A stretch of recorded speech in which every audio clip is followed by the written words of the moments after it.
All right, so one of the lifts that we're going to show you today is the preacher curl. It's normally done with what's called an easy bar. It can be done with a straight bar, but the easy bar is just one that has these grooves in it. Helps you get a place to put your hands. Most of these bars weigh 15, 20 pounds, so the weight that you have added on. What's really important here is you want to do something manageable, something that you can do with any arm movement. Mistake that a lot of people make: they try to do way too much weight and they engage other muscles that aren't their arms. So what we're focusing on right now is just the bicep. So generally, when you're doing a lift for your biceps, if you're doing something that's in closer, you're going to be working the peak of the bicep, which when you flex makes it look a little taller. Or if you're doing something wider, like if you're doing just alternating dumbbell curls, you're going to be working on what's going to make your bicep look wider. So those are just kind of the two main aspects that you have going on. So the setup for the preacher bar curl, the main mistake that a lot of people make is they sit up way too high, and so their fulcrum ends up being right here, the fulcrum where the leverage of the movement is. You want to keep it as low on your arm as possible, down here where you're planted, and then you want to close this gap. So that way you have a plant where your fulcrum is going to be, that way your bicep's doing all the movement, and you're also closing this gap so you're not engaging your back, because you can also engage your shoulders and stuff, and that's going to eliminate your bicep doing the work. So after you get set up, you want to keep your wrists as straight as possible. Get your setup.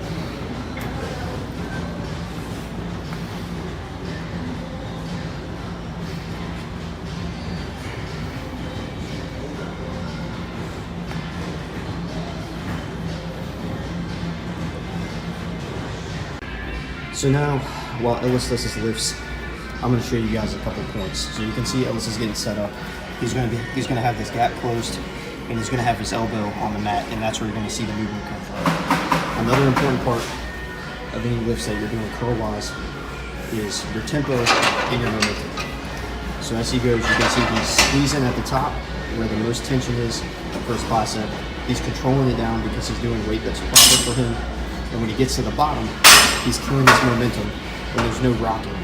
He's completely still, and all the movement is coming through the bicep and the forearm, nothing going through his back, and he's not doing any sort of swing. It's going to be super important to isolate the muscle that you're actually trying to work.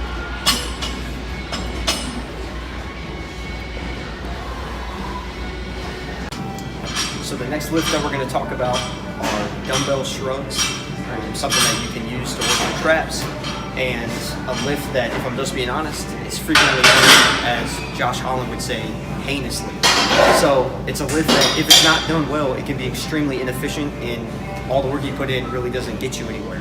So what you want to make sure that you have going on is that you have your shoulders back, and then you're pulling the weight here.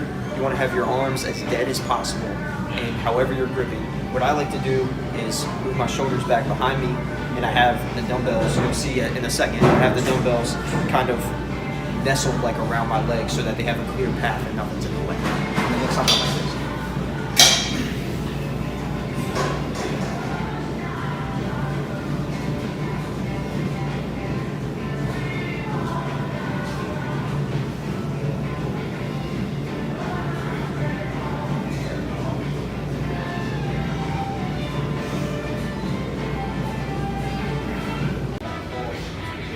So the second part of the video, we got a different angle for you. You can see the muscles that are actually working. Another thing to keep in mind, again, just like with the biceps, is the tempo of the lift. You want your muscles to remain under tension as long as possible. So you'll see with each rep, as I pull up, I hold there, and I go down, kill the momentum, and I'm imagining that I'm pulling up through here. So I'm not lifting with my arms, I'm pulling up with my shoulders. Mind-muscle connection is very important to make sure the muscle that you want to work is doing the moving of the movement. So.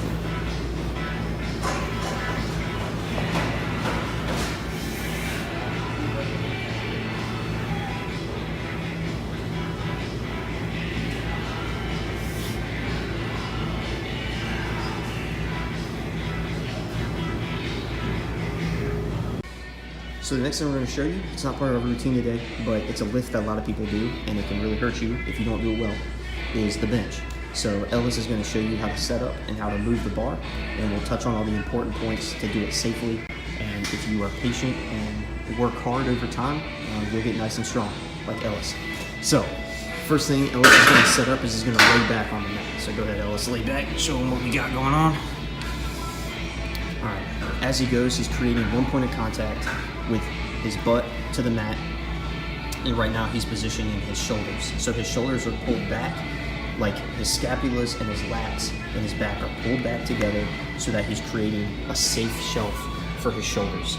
Because when you bring the bar down to this position, your shoulders are in their most vulnerable because of the way your rotator cuff works. So you have to keep it pulled back and down so that you have a safe shelf for the weight in your shoulders to operate. His butt is here. There's a small gap between his back and the bench, and he's creating tension with his core. When he moves the weight up, he's going to have leg drive, driving through his heels, through the ground. So he has 3 total points of contact. It's going to be his feet, where he's going to be tensioned, driving through the ground. His butt is going to maintain contact with the bench, and his shoulders, obviously, to help create that shelf. All right, let's go ahead and grab your grip. So when he's grabbing his grip, he's maintaining as much possible surface area, connecting his hands to the bar to reduce the amount of tension that's going to be on his wrist. When he pulls the bar up, he's going to have a straight wrist. I'm going to manipulate your arm here for a second. His wrist isn't going to be twisted up or anything because when the weight pulls off, if he has weight on the bar, it's going to pull down here, which creates a ton of injury risk here. So he's going to be stationed in a straight line that creates basically a bar from his elbow up to here, like a steel beam. That's the safest. All right, go ahead and pull it off. So right now, he's driven his shoulders back into the bench. He's got tension here, he's got tension in his core, and he's got tension through his feet, and he's gonna lower the bar. All right, what's important to note here is the angle of the shoulders. It's roughly a 40-degree-ish angle, 45 degrees. It's not flared out to 90. That is the most dangerous position you can be in, and it's not positioned straight up against him, which would be mostly working his triceps. The thing about the bench is, while it is a lift that manipulates your chest a lot, it also engages your back, your shoulders, your arms. That's why it's a compound Olympic movement. It utilizes a lot of different muscle groups. That's why we call it a compound lift. You can see, if you look here, he's created a 90-degree angle where with his elbow, which allows for the most stability in his arms and in his shoulder. The bar is just below his chest line, which is the safest position. And when he lifts, he's going to stay underneath of the weight. So when I tell him to push, he's going to push, and you'll see his lats engage as his chest picks up the rest of the lift, and he'll lock it out, mostly utilizing his triceps and his shoulders. That's how all the lifts come together. When he pushes, his butt will stay on the bench, and his feet will drive through the floor. And he's essentially trying to throw the bar through the ceiling with all the potential energy he has right now while driving himself into the floor. So Ellis, go ahead and lift up, my man. You can see that safe movement. The bar started here, and it moved almost in a parabolic fashion up to where it rests now. And you can see in this position he's locked in, his elbows have an inward turn so that when he moves back down, he'll come down with that safe angle for his shoulders. And he's holding all of his tension right now here, driven into the mat with his butt, and his feet driven into the ground. Give me one rep, Ellis. And there's your bench. All right, guys, the next thing that we're gonna do is a tricep push down. That can be done with a straight bar. We're gonna be using this easy bar and the cable. So again, just like with the bicep preacher curl, you're gonna wanna use a manageable weight. The goal is time under tension on your arms. So by the time I get to close to 10 reps, it's pretty tough for me. So just like with the preacher curl as well, the goal here is to isolate tricep movement. So we do that by locking our shoulders, locking in a stable position with the rest of our body. There's always going to be some shoulder engagement because that's how your body works. Your body is built to work in compound movements, just like we talked about on the bench. But here, the goal is to isolate as much as possible. So I do that personally. There's ways to do it wrong, but there's not only one way to do it right. So the way that I do it is in a bent over position, and you'll see that my arm, I'll create essentially a 90-degree angle where my arm is flat, perpendicular to the ground. What that does is allows me to be safe here in the elbow joint, because the more you come up in a tricep movement, if you have too much weight in there as you push down, you're at risk of injuring your ligaments and your tendons here that help your elbow bend. If you do that, you're in a lot of trouble, obviously. So a rep, what you'll see me do is I'll be in this position, I'll push down, and because I'm bent over, I've created range of motion where I can utilize my tricep as much as it can physically do to get the most bang for my buck in the movement. So it'll look like this. I'm getting stable. You'll see me roll my shoulders in, so my shoulders are locked in, so there's minimal movement there. And then I'm bent over in this position, pushing down.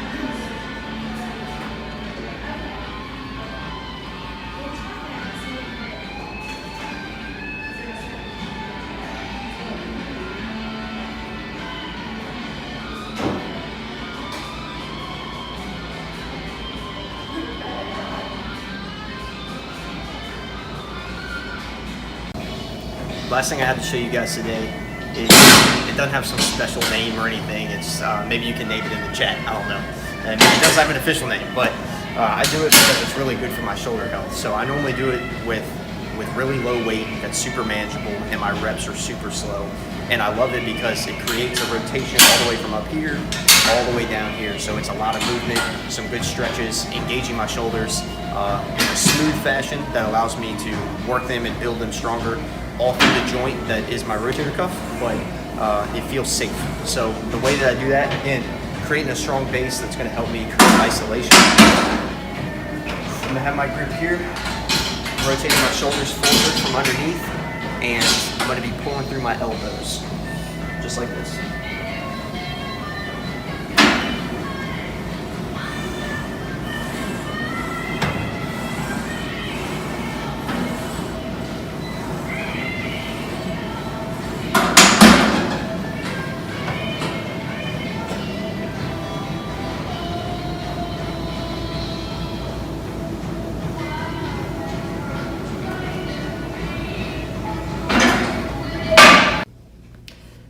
So if fitness is something that you're interested in or something that you want to get into, I hope that you found this part of the live stream helpful and encouraging and entertaining.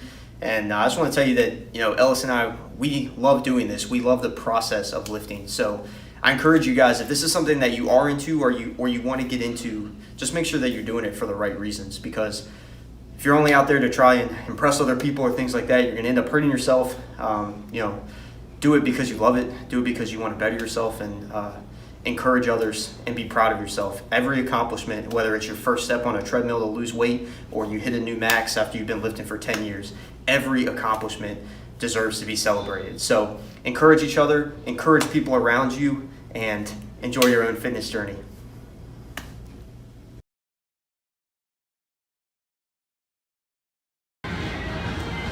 All right, so one of the lifts that we're going to show you today is the preacher curl. It's normally done with what's called an easy bar.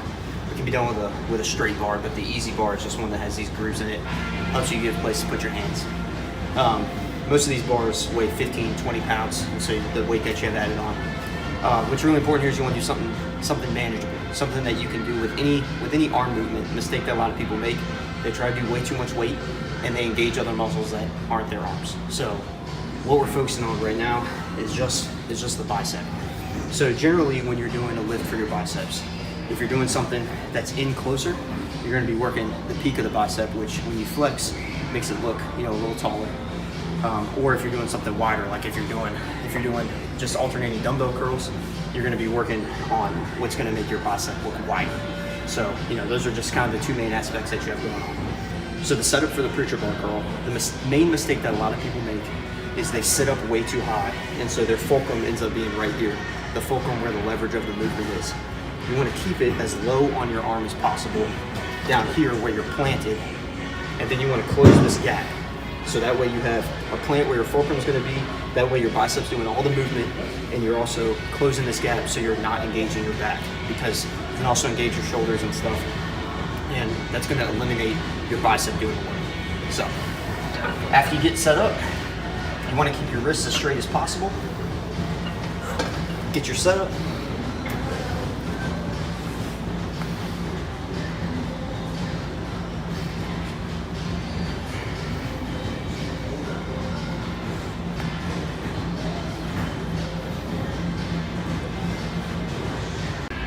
So now, while Ellis does his lifts, I'm going to show you guys a couple of points. So you can see Ellis is getting set up. He's going to have this gap closed. and he's gonna have his elbow on the mat, and that's where you're gonna see the movement come from. Another important part of any lifts that you're doing curl-wise is your tempo and your momentum. So as he goes, you can see he's squeezing at the top where the most tension is for his bicep. He's controlling it down because he's doing weight that's proper for him. And when he gets to the bottom, he's killing his momentum when there's no rocking. He's completely still, and all the movement is coming through the bicep and the forearm, nothing going through his back, and he's not doing any sort of swing. It's going to be super important to isolate the muscle that you're actually trying to work.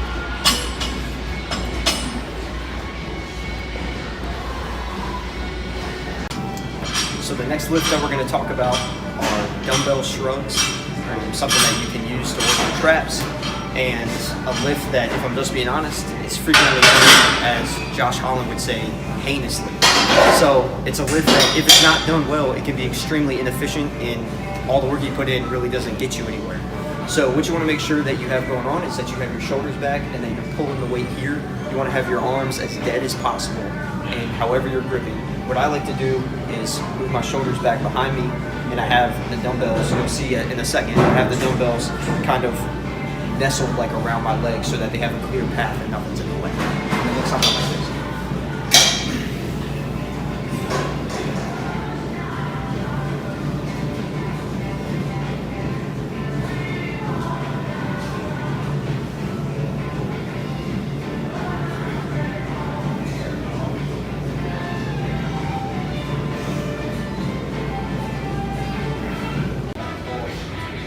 So the second part of the video, we got a different angle for you. You can see the muscles that are actually working.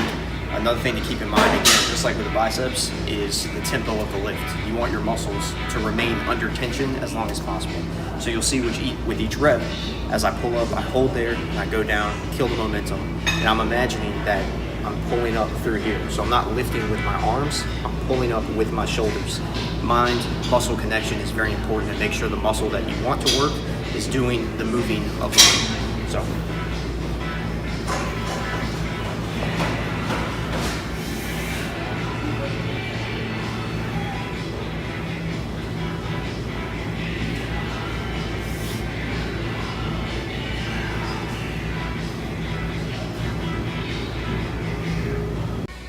So the next thing we're going to show you, it's not part of our routine today, but it's a lift that a lot of people do, and it can really hurt you if you don't do it well, is the bench.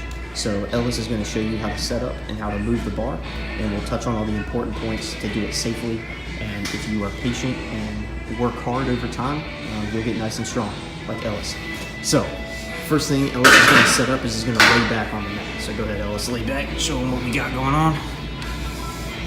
All right. As he goes, he's creating one point of contact with his butt to the mat, and right now he's positioning his shoulders. So his shoulders are pulled back, like his scapulas and his lats and his back are pulled back together so that he's creating a safe shelf for his shoulders.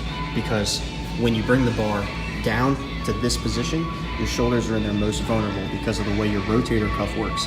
So you have to keep it pulled back and down so that you have a safe shelf for the weight in your shoulders to operate. His butt is here. There's a small gap between his back and the bench, and he's creating tension with his core. When he moves the weight up, he's going to have leg drive driving through his heels through the ground. So he has 3 total points of contact. It's going to be his feet, where he's going to be tensioned driving through the ground. His butt is going to maintain contact with the bench, and his shoulders, obviously, to help create that shelf. All right, let's go ahead and grab your grip. So when he's grabbing his grip, he's maintaining as much possible surface area, connecting his hands to the bar to reduce the amount of tension that's going to be on his wrist. When he pulls the bar up, he's going to have a straight wrist. I'm going to manipulate your arm here for a second. His wrist isn't going to be twisted up or anything, because when the weight pulls off, if he has weight on the bar, it's going to pull down here, which creates a ton of injury risk here. So he's going to be stationed in a straight line that creates basically a bar from his elbow up to here, like a steel beam. That's the safest. All right, go ahead and pull it off. So right now, he's driven his shoulders back into the bench. He's got tension here, he's got tension in his core, and he's got tension through his feet, and he's gonna lower the bar. All right, what's important to note here is the angle of the shoulders. It's roughly a 40-degree-ish angle, 45 degrees. It's not flared out to 90. That is the most dangerous position you can be in, and it's not positioned straight up against him, which would be mostly working his triceps. The thing about the bench is, while it is a lift that manipulates your chest a lot, it also engages your back, your shoulders, your arms. That's why it's a compound Olympic movement. It utilizes a lot of different muscle groups. That's why we call it a compound lift. You can see, if you look here, he's created a 90-degree angle where with his elbow, which allows for the most stability in his arms and in his shoulder. The bar is just below his chest line, which is the safest position. And when he lifts, he's going to stay underneath of the weight. So when I tell him to push, he's going to push. And you can see, you'll see his lats engage as his chest picks up the rest of the lift, and he'll lock it out, mostly utilizing his triceps and his shoulders. That's how all the lifts come together. When he pushes, his butt will stay on the bench and his feet will drive through the floor. And he's essentially trying to throw the bar through the ceiling with all the potential energy he has right now while driving himself into the floor. So Ellis, go ahead and lift up, my man. You can see that safe movement. The ball started here and it moved almost in a parabolic fashion up to where it rests now. And you can see in this position he's locked in, his elbows have an inward turn so that when he moves back down, he'll come down with that safe angle for his shoulders. And he's holding all of his tension right now here, driven into the mat with his butt, and his feet driven into the ground. Give me one rep, Ellis. And there's your bench. All right, guys, the next thing that we're gonna do is a tricep push down. That can be done with a straight bar. We're gonna be using this easy bar and the cable. So again, just like with the bicep preacher curl, you're gonna wanna use a manageable weight. The goal is time under tension on your arms. So by the time I get to close to 10 reps, it's pretty tough for me. So just like with the preacher curl as well, the goal here is to isolate tricep movement. So we do that by locking our shoulders, locking in a stable position with the rest of our body. There's always going to be some shoulder engagement because that's how your body works. Your body is built to work in compound movements, just like we talked about on the bench. But here, the goal is to isolate as much as possible. So I do that personally. There's ways to do it wrong, but there's not only one way to do it right. So the way that I do it is in a bent over position, and you'll see that my arm, I'll create essentially a 90-degree angle where my arm is flat, perpendicular to the ground. What that does is allows me to be safe here in the elbow joint, because the more you come up in a tricep movement, if you have too much weight in there as you push down, you're at risk of injuring your ligaments and your tendons here that help your elbow bend. If you do that, you're in a lot of trouble, obviously.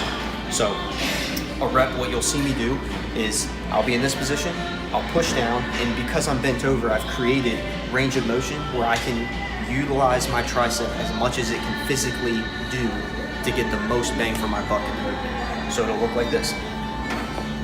I'm getting stable. You'll see me roll my shoulders in, so my shoulders are locked in, so there's minimal movement there. And then I'm bent over in this position, pushing down.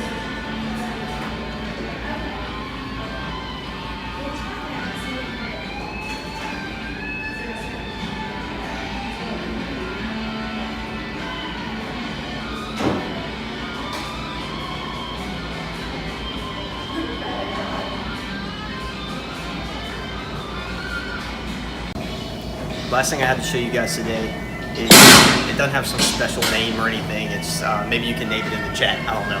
And it does have an official name, but I do it because it's really good for my shoulder health. So I normally do it with really low weight that's super manageable, and my reps are super slow.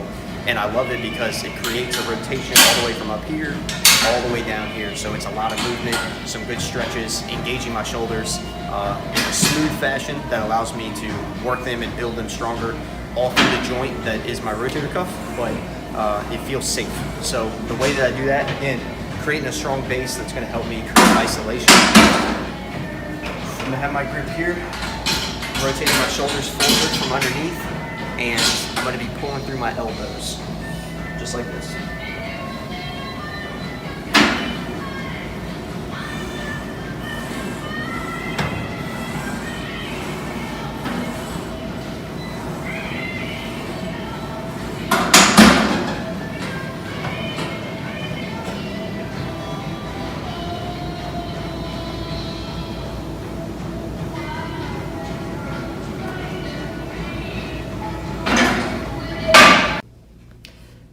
So if fitness is something that you're interested in or something that you want to get into, I hope that you found this part of the live stream helpful and encouraging and entertaining.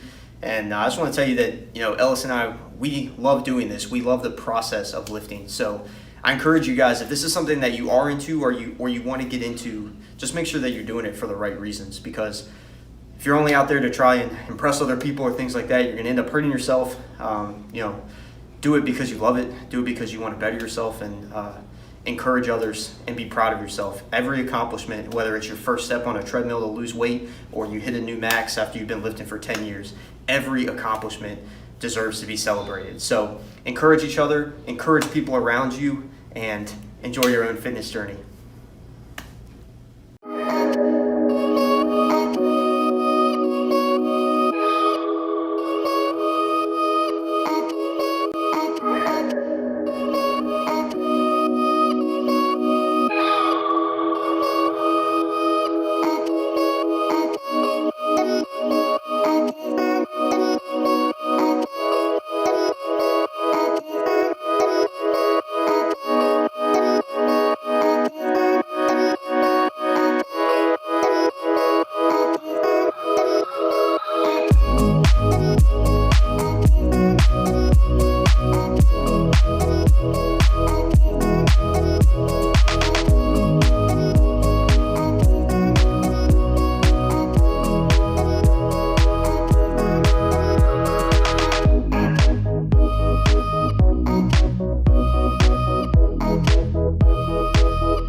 Morning, everybody. I'm MJ. This is Luke. They asked us to come in. I hope everybody's enjoying the 45-hour live stream. Happy Sunday. Looking forward to knocking this out and getting over to the service. But Luke and I were asked to come in and make breakfast today, kind of like last year, but I won't act as goofy. And we got just a little bit of space. All we got is this skillet to work with because they're cooking for the service team. So what we decided to do is we're going to show you how to make breakfast for your family without making a huge mess. We got a little bit of space. We got a whole lot to do. So we're basically just going to show you how to cook some basics and the proper order to cook them in so that everything's ready at the same time. You know, if you go to the beach with your family and you want to make breakfast for everybody, we go to the mountains a lot and there's about 20 of us in the house and you got to make breakfast for a lot of people. This is the easiest way to do it without destroying your kitchen. So we're going to start off. We got the meats going first. The reason we want to do the meats first is they take the longest to cook. You do this at the highest temperature because once we get to the other things we're going to make, we're going to turn the temperature down. And they're going to retain the heat the longest. So when they're done first, they're going to stay hot while everything else is still getting ready. So while we got the bacon and sausage cooking, we're going to crack some eggs. So a couple other things we're going to do here. We're going to put 8 there and 4 here. So,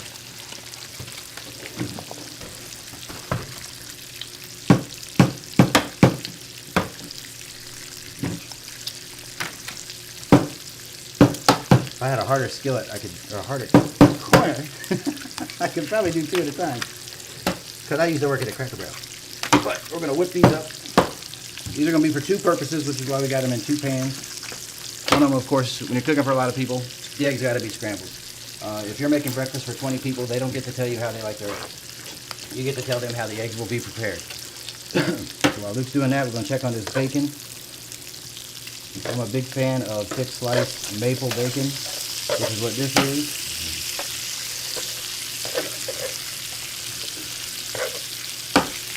Crank this up a little bit. Alright.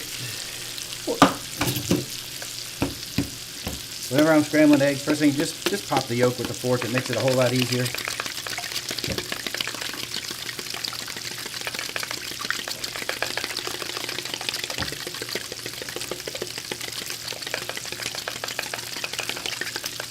Something else I like to do in my scrambled eggs, a little bit of milk. Helps them go a little further, makes them a little fluffier. And again, if you're cooking for a lot of people, we just added about another egg so everybody gets to eat a little more. And you'll see that when they come up, they cook up pretty nicely.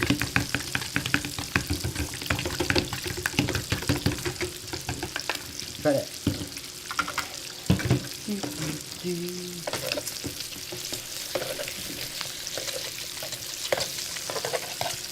Hot take that won't be very popular. Sausage, better than bacon. I said it, I'll stand by it. I'm about to get killed by everybody in this room, but by goodness, I believe it. Negative. Sausage is better than bacon. Bacon is more versatile. Sausage is a better product. I think we just lost our feed. Just my opinion.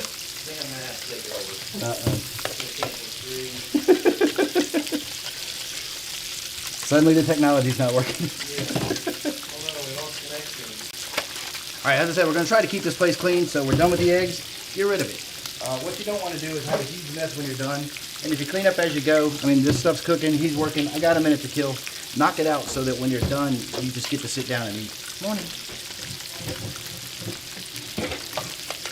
So what's on the menu this morning while we're waiting on this meat to cook up? We're going to do some bacon and sausage, obviously. We're going to scramble up some eggs because, again, if you're cooking, they just get what you cook them with this many folks. We're going to do a couple different kinds of pancakes, and then we're going to do a cinnamon roll French toast that we've been working on. And if we have time, I'll show you how to make an omelet on here. I'm not sure if we'll have time or not, but my hope is that I can show you how to make an omelet. It's ridiculously easy, especially on a skillet like this with a big wide spatula. Man, the middle of this is not in. So what's your favorite breakfast, Luke?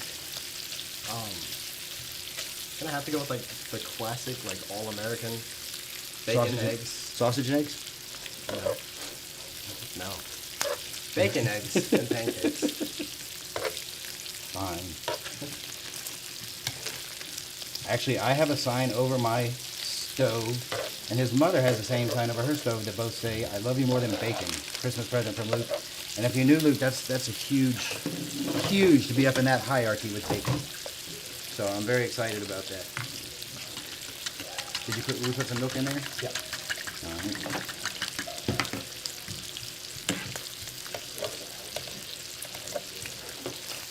Anything else you need this one? You know what? While we're doing that, we're just gonna slice up some strawberries. Once we get the meats done, everything else will start to roll quickly, but the meat takes a minute, so that's why we tried to start it a few minutes early. I just bought this skillet last night, so I'm not sure where the hot spots are, so that's why you see me tinkering with everything, trying to figure out where to get this done the quickest. But we're learning.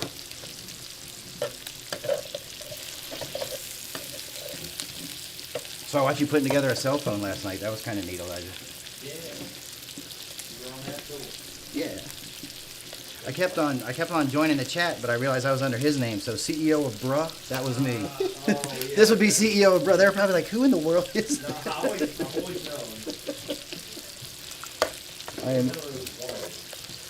I was on his connection apparently. As soon as I hit send, I was like, they have no clue who that might be.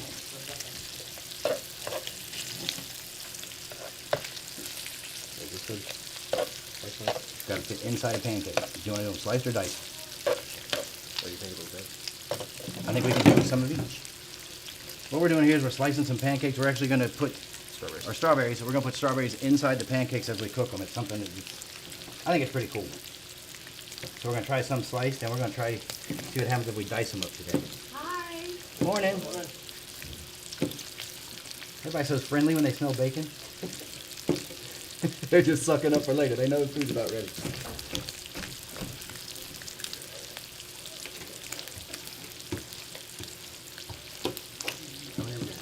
I think that could be plenty.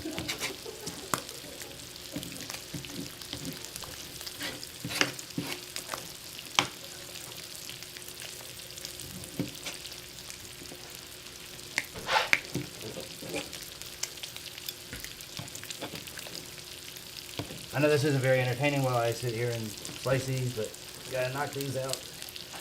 Looks like we can start to pull the meat off the grill. Once the meat is about done, what we're gonna do, son, is we're gonna slide the bacon over here, or we're gonna take the bacon off, move the sausage over here, we can start on the egg. Sausage is a little thicker than the bacon. It's taking a little longer than I had hoped or anticipated, but we'll work around that.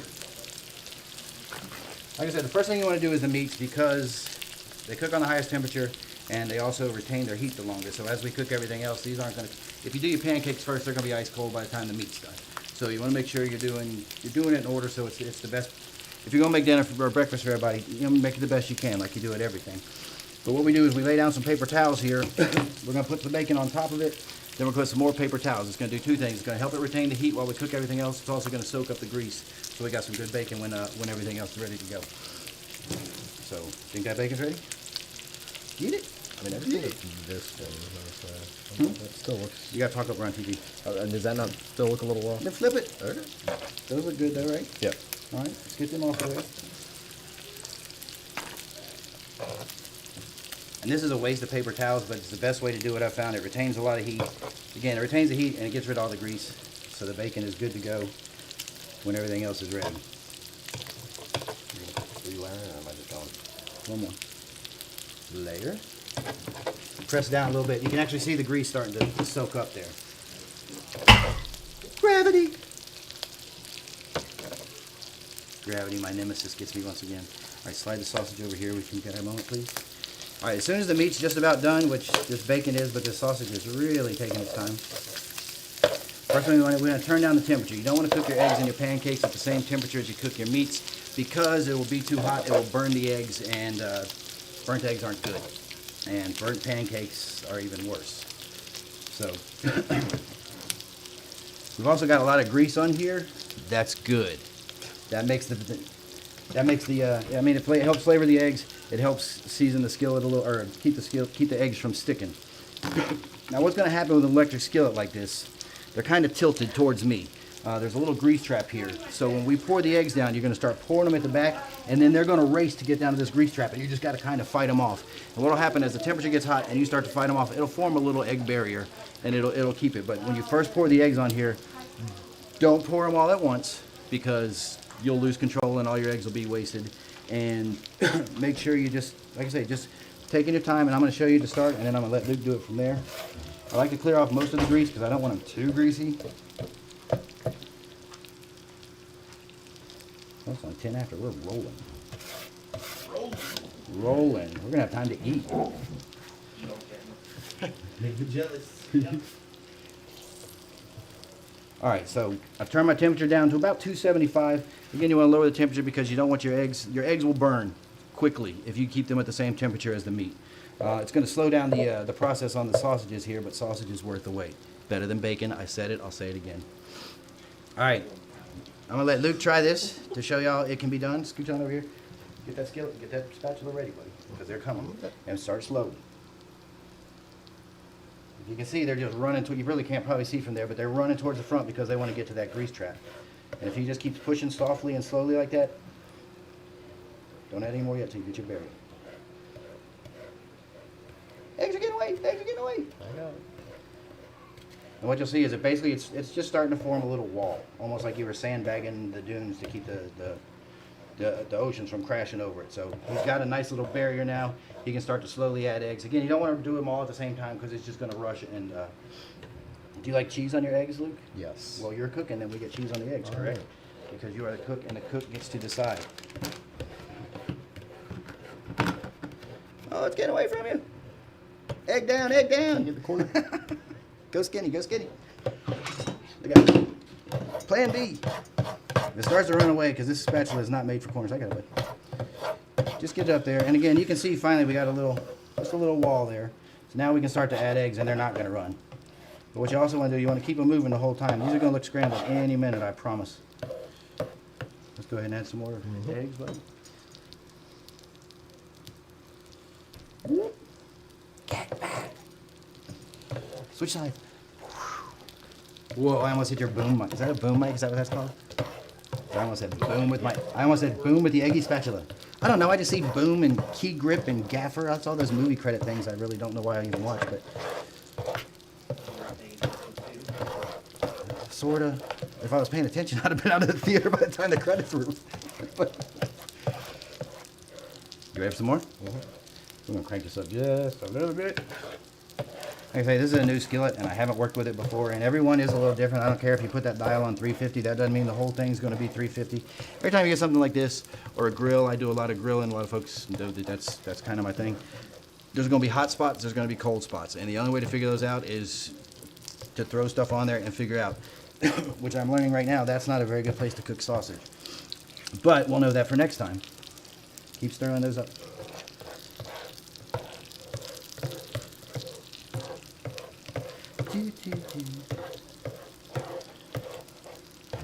And what we're doing this morning, probably, if you go to a restaurant, you're talking 3 pieces of bacon, 2 pieces of sausage are in order. We're doing 8 sausages, about 12 pieces of bacon. But, I mean, when you're at home, 3 pieces of sausage, 6 pieces of bacon is a regular order. But a good rule of thumb is 2 to 3 pieces of sausage per person, 3 to 100 pieces of bacon per person. Because I mean, yeah, I said 3 to 100. No, but yes, I think sausage is better. However, most other people do not, so you make extra bacon, plus you can use bacon for lunch. You can use sausage for lunch, too. Sausage is better. Sorry you can't deal with that. Hey, you want to flip that sausage over for me?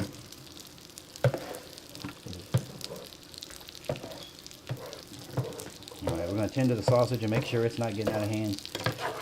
You got to do a lot of multitasking, especially in such a small little space. But we are going to knock this out. And I usually don't see him before noon, so this is kind of cool for me either way. Yeah, sausage is just about done. Then we get to the fun stuff. But eggs are a little runny. We still got a little bit more to go. But you can see now they're not running as they solidify a little bit. We stop the running. And the cool thing about doing this, again, everything we do is going to taste like bacon and sausage because we still have the bacon sausage grease on there, which both taste great and keep everything from sticking. Last little bit of eggs. You say you want cheese on the eggs, buddy? Sure. All right, here, use this cheese here. Yeah. Give me 1 minute. Let's get this last part solid. Ah, the eggs are running! Gravity again!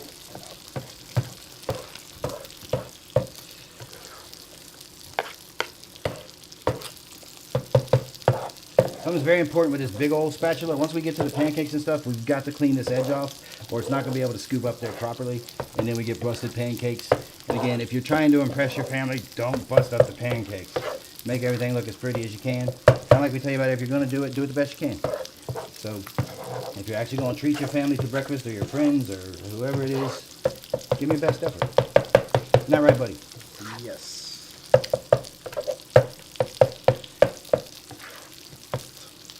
We're going to spread these out a little bit so they'll cook up a little quicker. Here comes the cheese.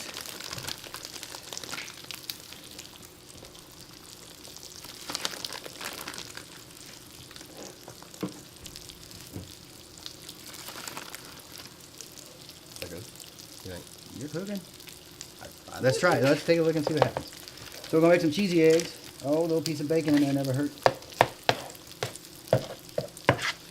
Here, finish these up, bud. While he's doing that, finishing those up, you saw I put some eggs aside because we're going to do some... If I have time, I'm going to show you how to make an omelet. But we're going to start with some, as soon as we're done here, looks like our sausage is about done. Bear with me while I lose my train of thought. We're going to put the sausage on here.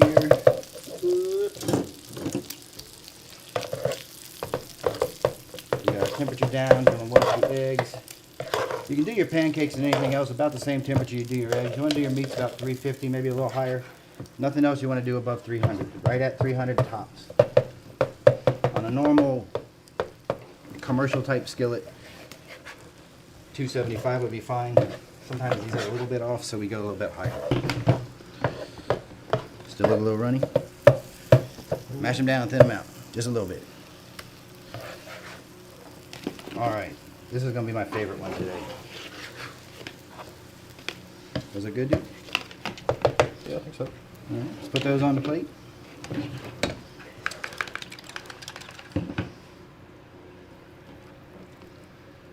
So my brother, who better be up and watching, used to have a German pastry chef that made the most ridiculous cinnamon rolls, and she would turn them into French toast. And I said, we can do that at home without the homemade French. So we made some cinnamon rolls, and we're going to turn these into cinnamon roll French toast, which is crazy good. May I see this? Before I get into that, come around here, get all this stuff off of your griddle. Straight to the trash, so we're done with it. We don't have to mess with it twice.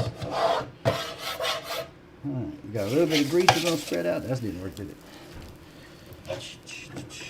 Again, we're going to clean off our spatula. Excuse me, sir. Right into the trash can.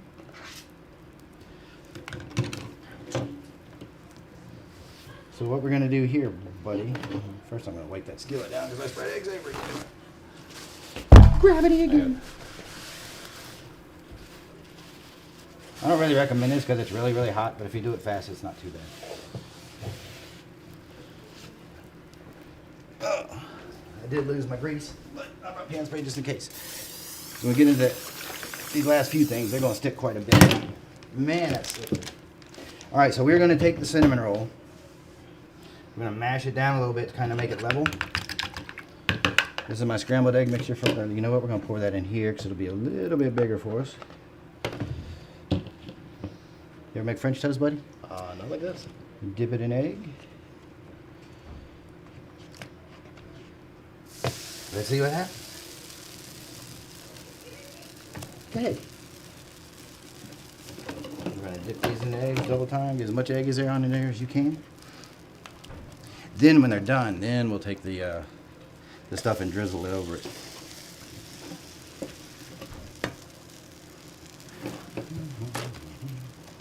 So far we got our meats ready to go. Eggs are good. We're going to put a little towel over them. Again, not necessarily for the grease on this one, just to help retain heat.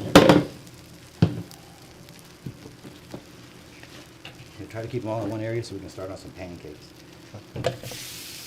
We're going to do some fun pancakes too. I think they're fun. I did cheat on the pancakes.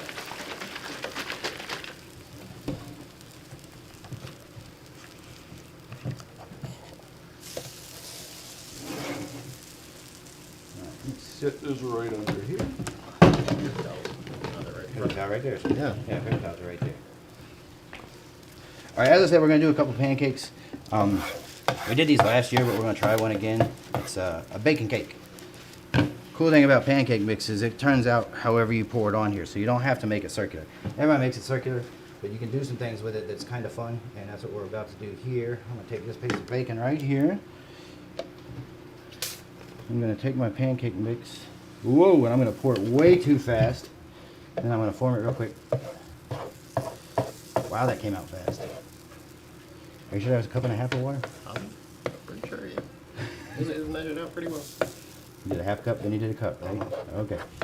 So, we take the pancake and then we put the bacon right there, smack dab in the middle of it. And then a little more pancake batter on top, which I'm going to pour ridiculously slow this time.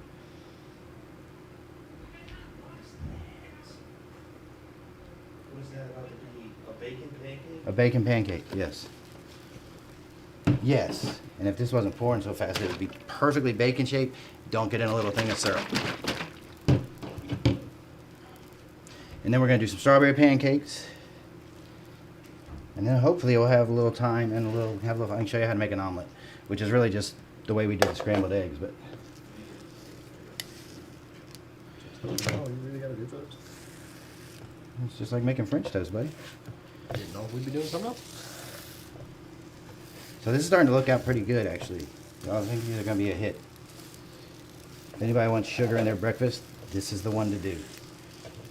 So what I'm doing is once I flip them over, I'm just kind of mashing them down because the way they stand, you don't want the top part getting burnt and the other stuff still being raw. So you kind of mash it down so it's as flat as possible. This is the world's ugliest bacon pancake, but I'll bet Elijah doesn't complain when he takes a bite. Wait, what's that? I said this is going to be the ugliest bacon pancake ever, but I'm sure you're not going to complain. I'm not picky when it comes to how my food looks. All right, now when you're making pancakes, the rule of thumb, and again, sort of Cracker Barrel, you want it to be about 2/3 of the way done. It'll start to bubble up on the edges. It'll start to dry up a little bit and almost look like it's just about done. And once it gets about to that point, like I say, about 2/3 of the way done, get that spatula up under there, flip it on over.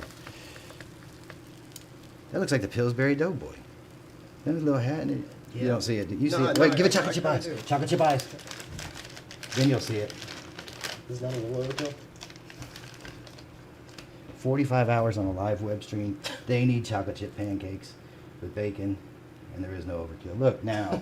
Now it looks like a dude, doesn't it? There's a little hand. I'm sorry, this is just all for our entertainment. We actually forgot y'all were here. All right, so we're gonna do some. Do y'all want strawberry pancakes? You want sausage pancakes? Sausage better bacon. You want sausage pancakes, bacon pancakes? What do you guys want? We're gonna do a little bit of each. That does look like the Doughboy. All right, Look, you're the cook. I You am. need to decide. Yes, sir. What are you feeling? Hmm? What are you feeling? Something I learned. We're gonna do a little bit of each. All right. Man, these look really good. Heck yeah, these are turning out pretty well. I'm kind of excited about these. Ready? So, we're going to give them just another minute. Now, obviously I cheated. I cooked those at home this morning, but again, it's not going to take up. We're not making a huge mess here. We're getting everything done. We're cleaning as we go. It's going pretty quickly, and we're going to make food for a lot of people. Small amount of space, short amount of time. Do you want to get those? I'm sorry? Do you want me to get those? In a second. All right, I want you to get the icing. You know, I can say French toast and all that stuff, but unless it's got the icing, it's really not cinnamon rolls now, is it? So what we do, we throw our spatula on the ground. Here I go getting crazy disorganized. We're going to take our French toast cinnamon rolls, Where you want? put them back in our pan. Where do you think I'm about to look? And Luke is going to sprinkle that over the top of these because it's not sweet enough already. There's also if you need to spread them, I don't know how loose it is. But Not at all. well, here, I got these for you just in case. Yeah, move that egg bowl. Oh, yeah. There we go. There, I told you it looks like the Pillsbury Doughboy. Look at the little face on him. I'm an idiot. All right, so. Oh, wow, we're ahead of schedule. Weren't expecting that from me, were you? I think, okay. Look, you just take those times that you need. Look, you don't have to fill all. You don't have to fill. Oh, we got the time. Trust me, I can talk for days.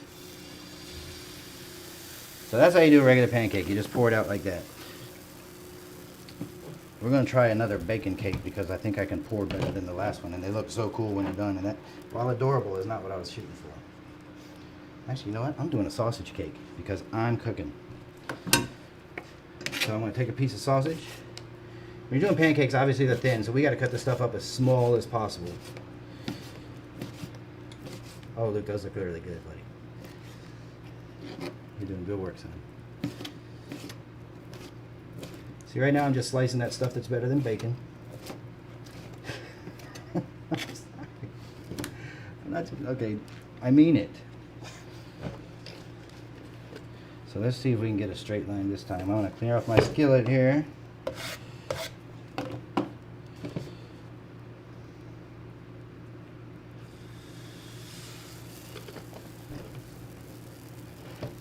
And we're going to just sprinkle our sausage on here. I've not tried this before. Let's see what happens. Bacon's easy because it lays thin. Okay, bacon's better in that aspect. Fine. I don't need that thought from you, Lucas Michael. I can feel it. Yeah, it's it's been there for a while.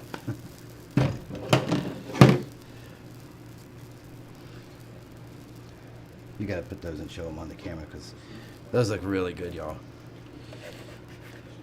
Again, you can see the pancake is starting to bubble up here on the outside. It's starting to dry up on the outside. It's almost ready for me to turn it.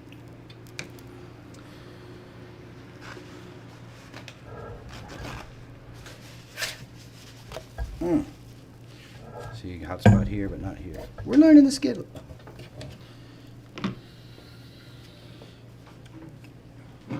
Hold those up so they can see them in the camera. All right, this is the cinnamon roll French toast. Boom. Those are going to be so nutritious and healthy for everyone involved. I have a feeling if Brian doesn't get one of those, I'm in big trouble if he hears about them. Oh, yeah. He don't even know. What he won't know won't hurt him. And Luke is a humongous strawberry fan, so while I do my sausage, he's about to do a strawberry pancake. Show you how easy it is. Because I put the meat in here, it's making it a little bit thicker. It's taking a little bit longer to cook in the center. We're going to let it cook a little longer. Plus, as I said, I've just got the skillet, and I'm learning it's not cooking quite as fast as I'm used to. So, excuse me.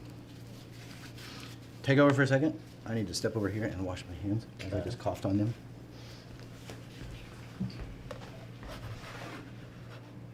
A little longer on that.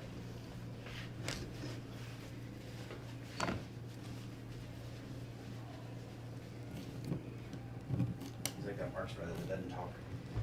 Well, All right, see? All right. Let's try our sausage cake. Flip it over here. Oh, yeah. All right, now Luke is going to make a strawberry pancake. I am. You am. You can do it round if you want. That's fine. You can try to make it. Now that one looks like a frog. We need to give it eyeballs too. Done it? I mean, yeah.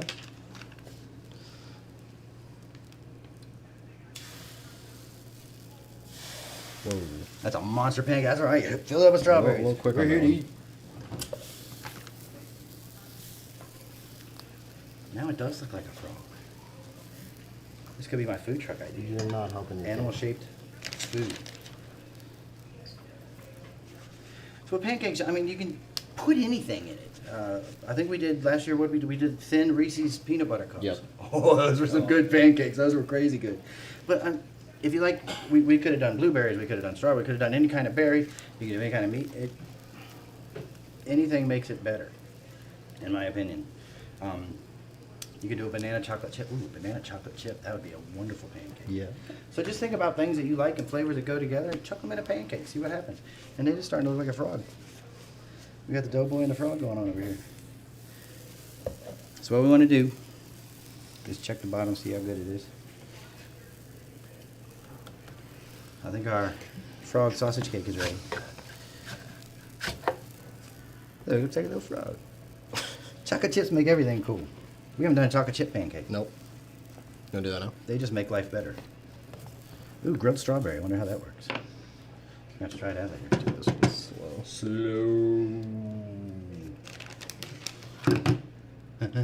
Not too fast. Slow down. Woo!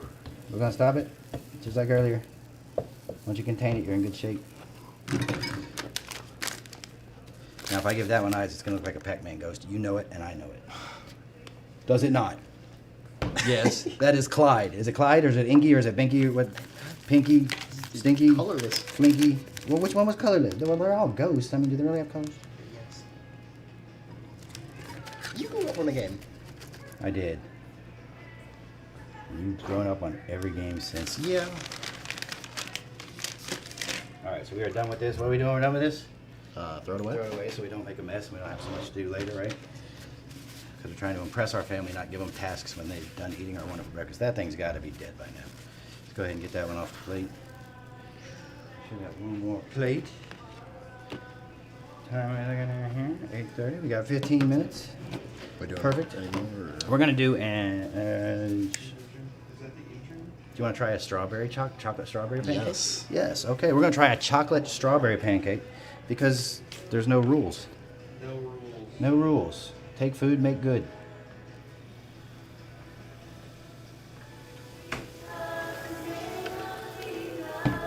So we're gonna put some strawberry on there. That one doesn't look like anything yet. I'm still using my imagination. Just let it be a circle. No. Just a circle? What do you mean just a circle? Circles are beautiful. No beginning, no end. I didn't say just a circle. I said just let it be a circle.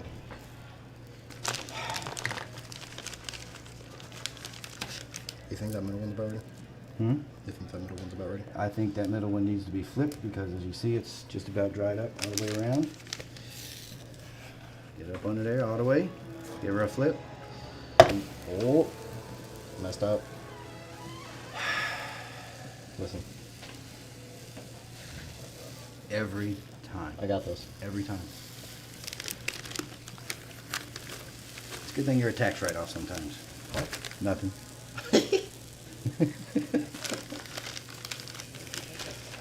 I think we could probably flip the chocolate chip cake. Go ahead, buddy. You trust me with this one? No. Okay. That one's just about done. I think what we're going to do next is I'm going to show you how to make an omelet, which is really just basically the same thing we did with the scrambled eggs, but oh, I destroyed that one. No. Dad's impatient cost us on that one. All right, we better make another one of those real quick. Oh, get that chocolate off of there. Chocolate is great, but it's so sticky. All right, so we're going to do one more pancake, and then I'm going to show you how to make an omelet, and that should about wrap things up and let these gentlemen take a little break and do some eating. Look at him cutting strawberries. He knows. What kind do you want? I'm a chocolate chip guy. Chocolate chip it Works is? for me, yeah. Yeah, all right.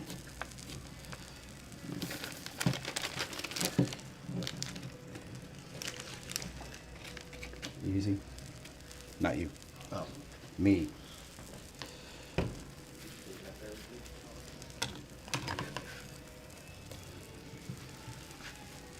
Yeah, we want to keep this thing nice and clean so we can use the. If you get a bunch of stuff on the edges, it's not gonna get up under there the way it should. It's not gonna serve its purpose. And who are we to take away its purpose? Like my cousin the other day, she tried to buy somebody a coffee in front of her in line or behind her in line, and the lady's like, "No, I don't want you to do that." And my cousin, because she's awesome, said, "Do not take my blessing from me, lady." And she bought her coffee. Angie? Yes. And she better be watching. You better be watching, Angie. Sucker. Is that one ready? Yeah, one's ready. Wow, that looks conveniently like a face. Oh, all of a sudden it looks like something. And Yeah, and I was an idiot a minute ago Well, for thinking I'm that. seeing No, that- I'm seeing the other details, not the other ones. doesn't look like anything. That's a pancake. All right. Hey, that's your big old strawberry pancake. You tell me if it's ready.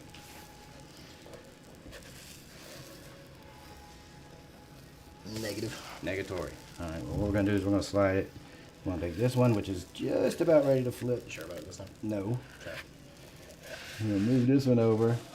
What we're gonna do, I saved a little bit of the eggs so that I could do a small omelet.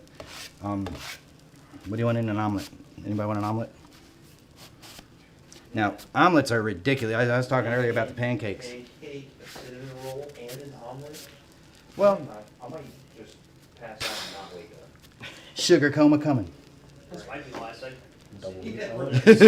Live stream might be over after this. Yeah, I don't know. All right, that's a chocolate chip strawberry pancake. All right, so an omelet is just scrambled eggs, not scrambled. So again, you can put anything in an omelet. You can do onions, peppers, mushroom. You know what's in an omelet.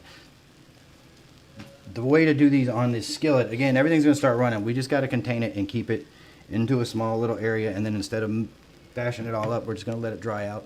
Put the ingredients in, flip it over. Hopefully it's gonna be a pretty omelet. But we'll find out in a minute now, won't we? Turn our temp down just a little bit. Get my big fat skillet ready, or spatula. Where's the other one? The other spatula? Yes. Oh, it fell down over there, so I abandoned it. Okay. Unless you want to run to the bathroom and clean it. I was just gonna check the middle one.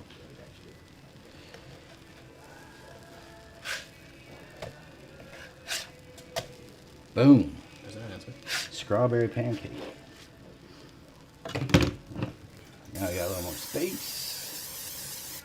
We need to make one straight up chocolate chip pancake when we're done with this. Did we already? Yeah, there's one down in there somewhere. I'm fine doing another one.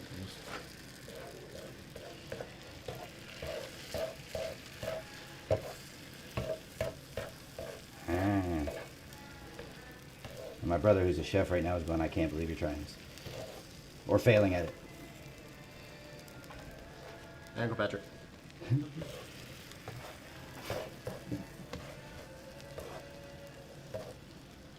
Yeah, my brother's a ridiculously good chef, guys. So y'all should probably hire him next year. Local? No, and I don't know if this is good or bad, but he won't talk nearly as much as me.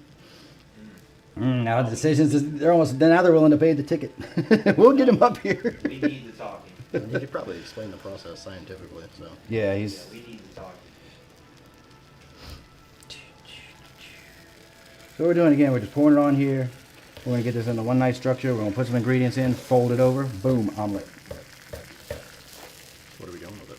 What do you want in your omelet? I think we have a lot of options right now. We got bacon, we got sausage, we got Yeah, I'm saying just think of double meat. cheese, of course. Sure. Let's go ahead and chuck a little cheese in there. Double meat, that means we better chop up some bacon.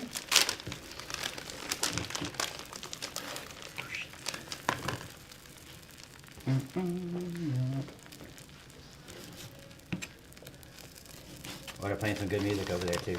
This is one of my favorite songs.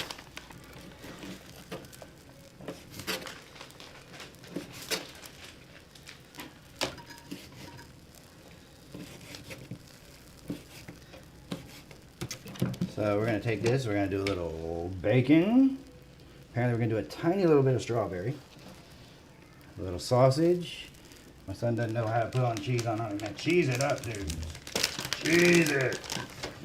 Let's eat. If we're going to have a heart attack, we're going to earn it. We're not going to skimp by. This is almost going to look like a Hot Pocket because it's formed wrong, but it's going to be nice. Pancake. Strawberry chocolate chip pancake. We should have brought bananas. Yeah. All right, so, ooh, chocolate. What time we got? Perfect. 6 minutes. So, in less than 45 minutes, we haven't made a tremendous mess. We made a little bit of a mess. But we've cleaned as we gone. We've cooked enough food for what, 10, 12 people probably. Whole lot of variety for things. Didn't have a lot to work with, but I think we tried to make the best of it. And I hope everything turns out well. You guys want to come try a bite of something? Well, we got a couple minutes to kill. I didn't think that would take long. All right, so the omelet, look at, you just fold it over this way. Fold it over this way.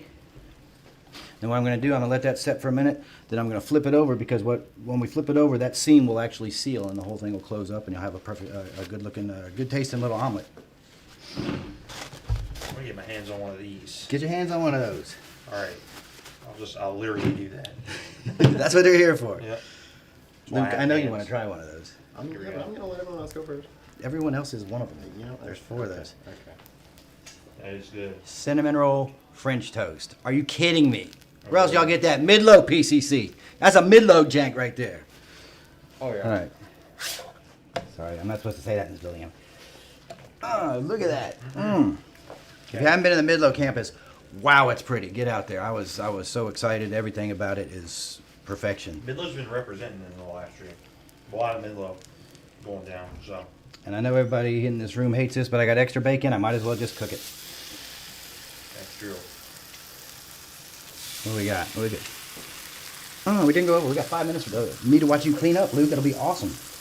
Coming up. So that's it, guys. I have homework to do. Yeah. Thank y'all for watching. I hope you learned something. I hope you had a little fun. And do this. I mean, really, if you go on vacation with your family, get up earlier and make everybody breakfast one day and shock them all, and don't freak your parents out by having a huge mess for them to clean up. And we're called to serve, so serve. I don't think I'm going to give that omelet away. I'm serving me that, just for the record. It's got sausage and that other meat in it.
All right, everybody, welcome back to a second Quiet Time segment.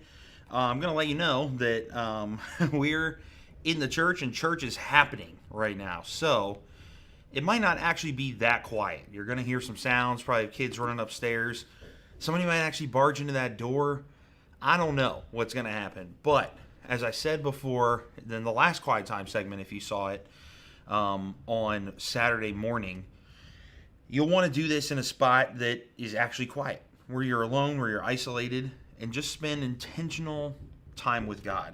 I'm not going to go through the whole spiel about it. Again, if you want to watch the first one, actually talk a little bit more about like how to approach a quiet time moment and the importance of it. So you can check that out in the we've already done that part, obviously, and it's already on our YouTube, so you can check that out there, the first block on Saturday. So I won't get into the nitty-gritty there, but I do want to remind you that this sort of practice, this sort of thing is really, it's really intentional that that we do it on repeat, that there's repetition to it, that we do it regularly. Because, of course, being able to be in the presence of God, the creator of the universe, is really special, and we want to take care of that, or we want to take advantage of that. So that's what we're going to do. As I told you on Saturday as well, we're working through this book, The Reservoir. This is a 15-month weekday devotional, meaning Monday through Friday. So it's really, really good. I recommend you check it out. Shout out to Beth Stoddard, who pointed me to this.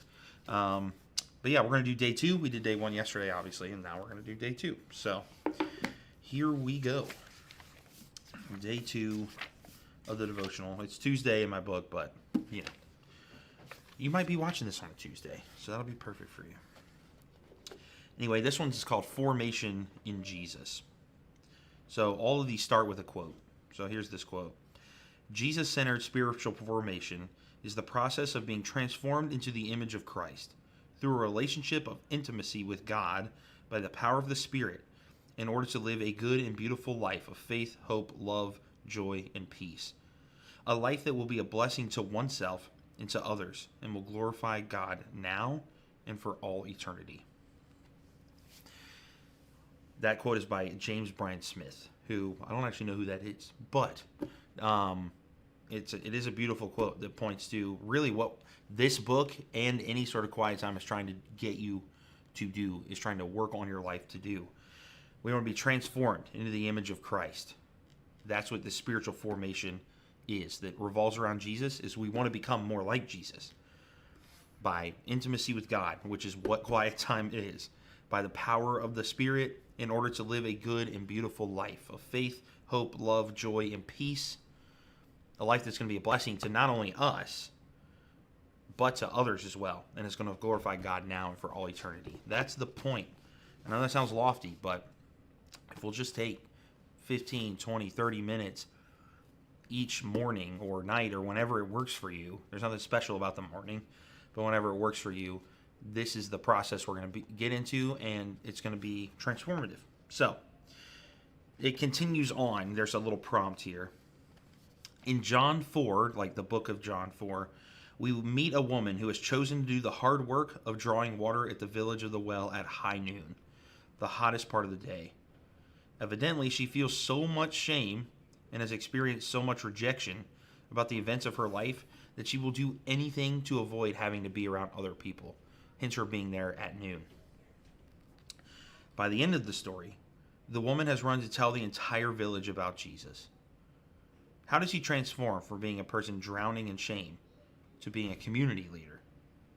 It's a story worth studying if we're interested in learning more about how people change.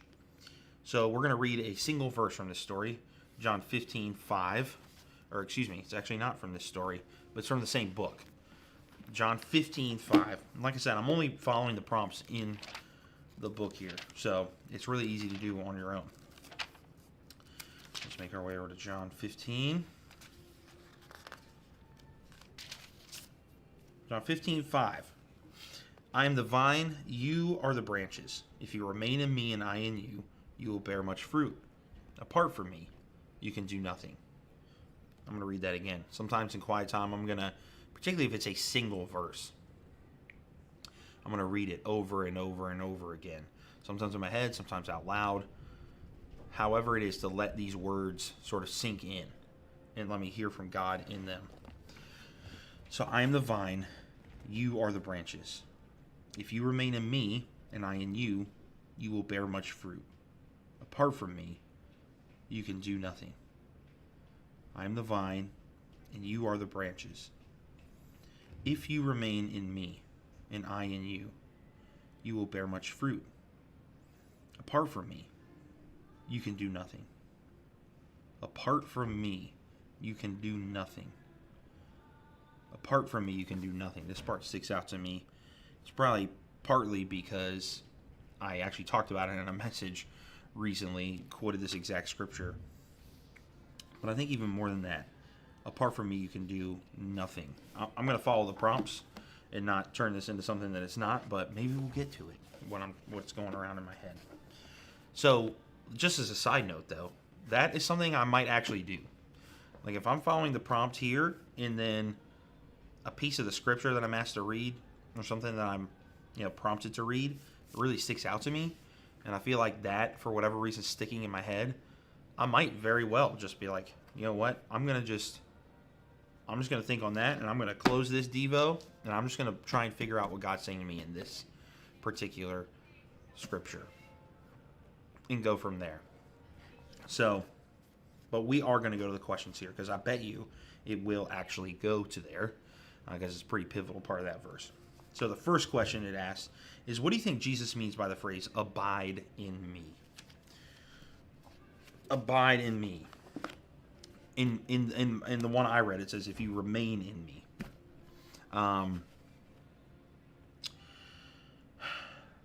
Let's see. I think both the words abide and remain have a longevity to them, right? Like, for example, if Jesus said, just be in my presence or be near me, that doesn't have any sort of indication of how long. It's just, you could literally say, well, for how long? For a minute? For a day? For, a week? You could ask that question if you were really parsing it out. However, both the words abide and remain, they come with almost like an expectancy of time that actually doesn't have any end to it. So remain is just like, I'm here and I'm going to stay here, Remain here. You may hear it from a movie or something. Remain here while I go over there, or just stay here. Stay here. And there's no start date. There's no end date. Just remain. Abide. So that's part of what I think Jesus is trying to say. It's all the time.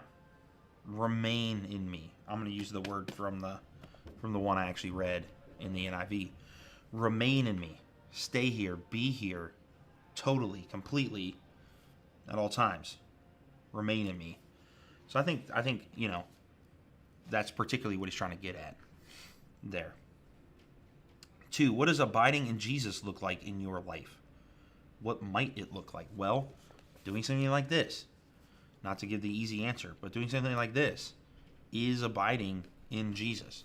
It's trying to grow closer to Jesus. And so, I would just say, well, doing this, but also being really intentional about always surrounding myself with people who are also trying to remain in Jesus, because it's gonna trickle over and it's gonna rub off on all of us together, and they'll point me back toward Jesus when I go looking somewhere else, which I'll inevitably do, and I'll do the same for them, and so we work together. So it's like small group or church, and I know these answers sound cliche, but that's how I remain. I get people around me who also want to remain and want my best, and then I make space for God, whether it's just reading scripture or doing a Devo like this most days. I can't say every day, that would be a lie, but most days I really try to. Number 3, Jesus claims, apart from me, you can do nothing. There we go. There it is. Certainly there are people who are productive in various ways apart from Jesus. So what do you think he means? This is part of why I like this Devo. Because it doesn't say, Jesus claims, apart from me, you can do nothing. What does that mean to you?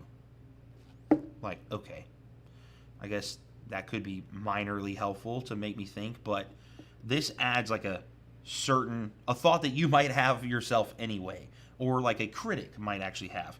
Certainly there are people who are productive in various ways apart from Jesus. So what do you think he means? So yeah, I think there are two possible avenues you could take this. I'm gonna try and be quick because we still are gonna end at 9:30, but I would think about this for a long time. But two possible avenues I see right away are this. One, he's literally talking about like, if you want to, maybe he's talking about like, if you want to be my disciple. Like, if the context is being my disciple, then you're not going to be able to do any of that. Apart from me, you're not going to be able to do any of that. You're going to be able to do nothing. So maybe the nothing here isn't literal.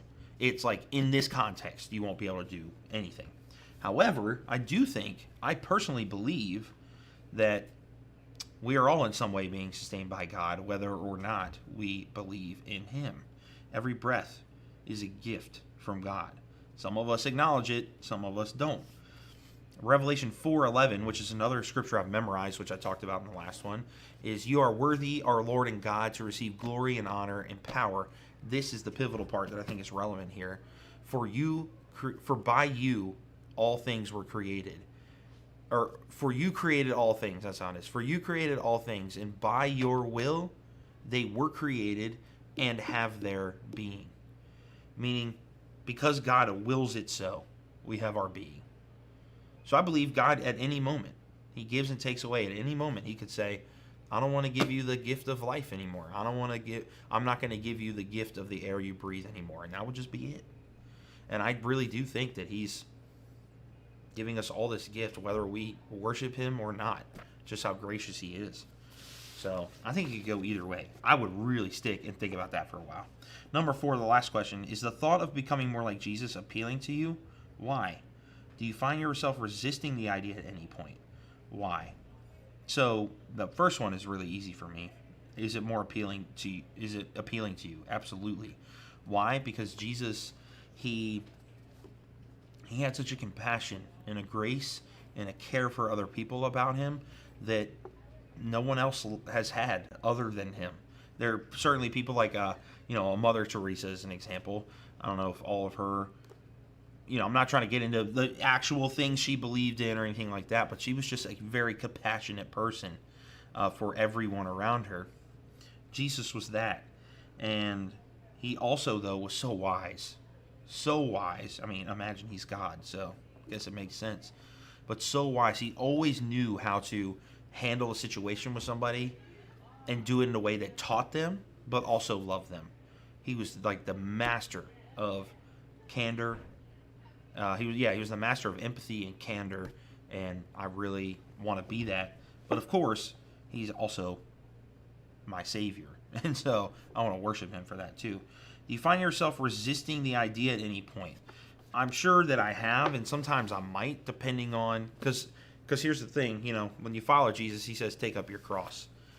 I don't know where that's going to lead me necessarily, and I'm sure that if the right thing came along, I've talked on the stream already about Jonah, that was probably really loud. If the right thing came along, it might be really hard for me to do, but of course Jesus would do it. So, I don't know if resistance would be the right word, but there would probably be some hesitation depending on what happened. I don't want to be the person that says that, and I do truly believe that I am willing to go literally wherever God calls me.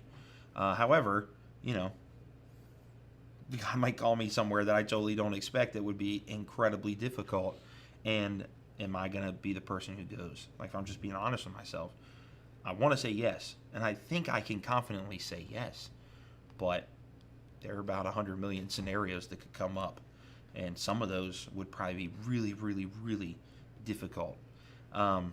So resistance might be the wrong word, but I know I've been hesitant in my life for sure, but even going forward, there could be a chance that I might be again. So anyway, that is quiet time. So then I'll, of course, pray and just thank God for meeting me and,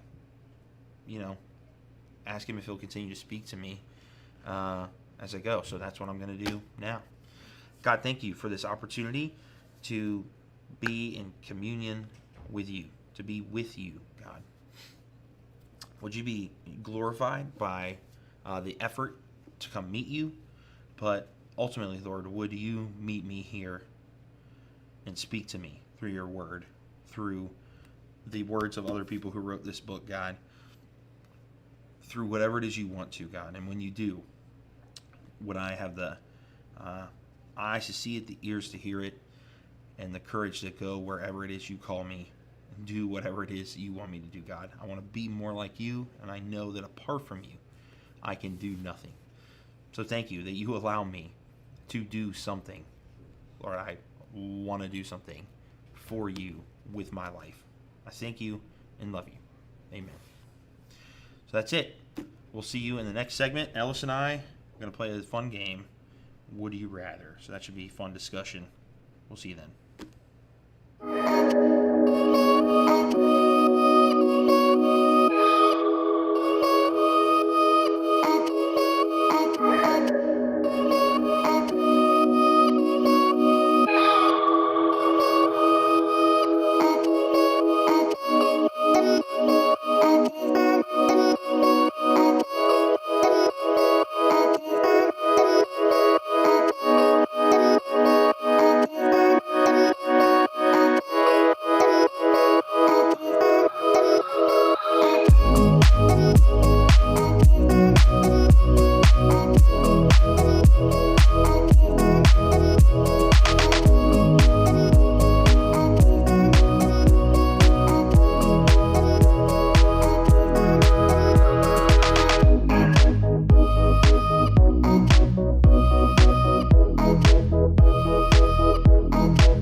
so this looks very similar to the last segment we did, except Ellis is here. Hello, everyone. What's up? What's up? We are going to play a fun, riveting game that you've probably played before called Would You Rather. Would So you rather? the premise of Would You Rather is essentially we're going to get some prompts, which I have right here in front of me, and we're going to have to answer. Would you rather do X, or would you rather be X, or would you rather be Y? It'll all make sense. And, of course, we're just going to have some fun with it. If you have any fun Would You Rather questions, put them in the chat. Leave them in the comments below. I have our stream up right here just so I can make sure that it's all good because no one's behind the camera right now. So if something goes wonky, sorry. Not going to be able to do much about it. I'll know about it, though, so there will be that. All right. Ready to play? I'm ready. We'll alternate reading questions. How Okay, about that? cool. All right. So, would you rather have bad breath or smelly feet? Bad breath or smelly feet? Both bad choices. I think I'm going to go with smelly feet. Easier to cover up, I feel like. Yep. To me, that's an easy one because, you can literally just put on socks and shoes. And, they'll come out stanking and your shoes will be pretty gross. But, like, at least when you're interacting with other people, they'll never know. True. Now, I will say there are some times where somebody's shoes or feet are so bad that you smell the shoe, even with the foot in it. Yes. And that is pretty brutal. And bad breath doesn't carry, but so far, just obviously just gets lost in the rest of the air. Right. But your point is well made. It's you can cover up smelly feet. I think a little easier. You can bad breath. Yeah. Cool. All right. It's a good warm up. Yeah. All right. Number 2. Would you rather only be able to shout or only be able to whisper? I mean, both would be trash. Yes. And it might not feel it so, but whispering is still bad for your voice. Like, okay. if you do it prolonged. Yeah. Now, I would say shouting is worse, like, to do it prolonged. But whispering's still kind of bad. I definitely think I would say whisper, though. Just because, like, there are... So, I'm trying to think of a way to phrase this that makes sense. If I consider, like, any event or life scenario I might find myself in, there's never a point where not being loud enough is going to be but so detrimental to the thing. Okay. Like, there's probably something I'm not thinking of. And obviously, if I was at something like my own wedding and I could only whisper, like, it wouldn't be great. But if I was at somebody's funeral and I can only shout, like, like that would be worse. So and not that we go around whispering at funerals. My point is like, you want to be screaming at a funeral, condolences and stuff, so everyone hears. Right. That's the other thing. I can still tell things. In private if I can only whisper. If I'm shouting, though, nothing's a secret. Yeah. Which I'm not trying to keep a lot of secrets, but sometimes, you got to tell only certain people certain things. Sure. And they're not. That doesn't mean they're all nefarious or bad. Like you're trying to keep a surprise birthday party or something. You know what I mean? Like I don't need to be shouting all that information. Gotcha. I think I would go only whisper as well. I'm easily embarrassed at, like, the thought of going somewhere like a public place and only being allowed to be loud is like mortifying. Like, how do you walk into a library only being able to shout? Yeah. How do you do that? Right. Yeah. So. And there's nowhere where people are like, you can't whisper here. Right. Yeah. So cool. You're up. All right. Live in Harry Potter all day with no powers, or be a Death Eater. Okay. Wow.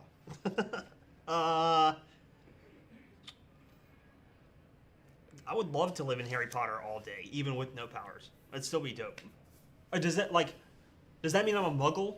You know what I mean? Like, Well, yeah, I think do I so. get to go to Hogwarts but have no powers, or am I essentially Let's living my normal life already? And just like colonial Williamsburg. Right.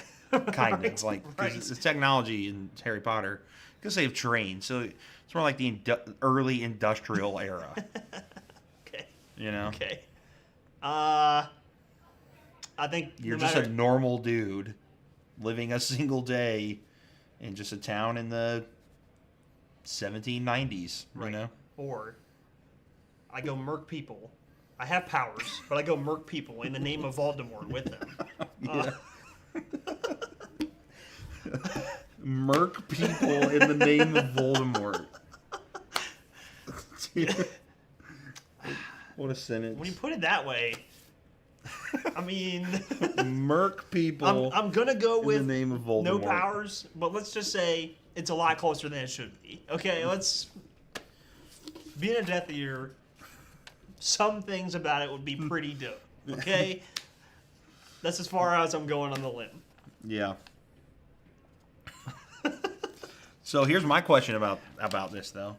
The first question the first part made it a point to say you were in Harry Potter all day, Right. but the second didn't. Oh. So am I just a Death Eater on Earth, Oh. like dude. today? Because then I might be a Death Eater. Because then there ain't no Voldemort. It's just Right. me. I'm the only one. So I can do what I want with the powers. I don't Exactly. have to murk people. I mean, you could, but you don't have to. You know, with a name like Death Eater, you probably should, do some murking. Maybe not people, but murk should be a healthy part of your vocabulary in daily routine. So, if that's the case, then I'm going Death Eater because like I said, if I'm just a normal person in Harry Potter, I'm not at Hogwarts. Right. Just chilling. So I'm literally just, I don't know, living in a colonial home. I don't even have an Xbox. I mean, Exactly. I can light a candle and do it up. It's not that early in history. It's got to be like mid 1800s, based on what's going on. No, one of those families has like their cars and stuff. yeah. It's like I think it's the Yeah. 90s. Or like maybe like the late 80s. I don't know. I don't Something like honestly. I don't watch much Harry Yeah. Potter. I've seen all the movies, but only like once. So, yeah. Either way, not that appealing to just be a normal person in Harry Potter. that. Right. I'm gonna be a Death Eater on Earth. I like the sound of that. Yeah. I can still like teleport, like all that stuff. Like, Yeah. Come on. Yeah. Come on, bro. Yeah. Even if I have to wear You the can mask. murk the time-space continuum. There you go. Full Yeah. circle. Yeah. I'll even So I wear the changed mask you. to Yeah. be able to do that stuff. Yeah. Cool. So I Alright. swayed you. I bracketeered Nice. for being a Death Eater. Couldn't come through with Dragon Ball Z, but the Death But Eater. the Death Eater. Sold it. Yeah. Uh-huh. All right. Would you rather be constantly itchy or constantly sticky? Bruh. Neither. I don't know. I hate being itchy. But the only thing is if I was literally sticky, like I couldn't actually function. Right. Like I couldn't, if I picked this up, it would just be stuck to me. If I tried to use my phone, it wouldn't work. It would just be covered in sticky. So I think I gotta go itchy. As well, there are creams and stuff you can put on for itch. Now, maybe they don't work in this scenario because it says you're constantly itchy. But sticky would like literally, like if you really consider being sticky all the time, it would be like detrimental to your daily life. It would, because like you can't just pick stuff up. Yeah. It'd be in like in any Spider-Man movie where he picks something up. Exactly. And can't put it He's down. like- yeah. Yeah. Exactly. Yeah. I think I would go. So when I think about being constantly sticky, I'm like, what?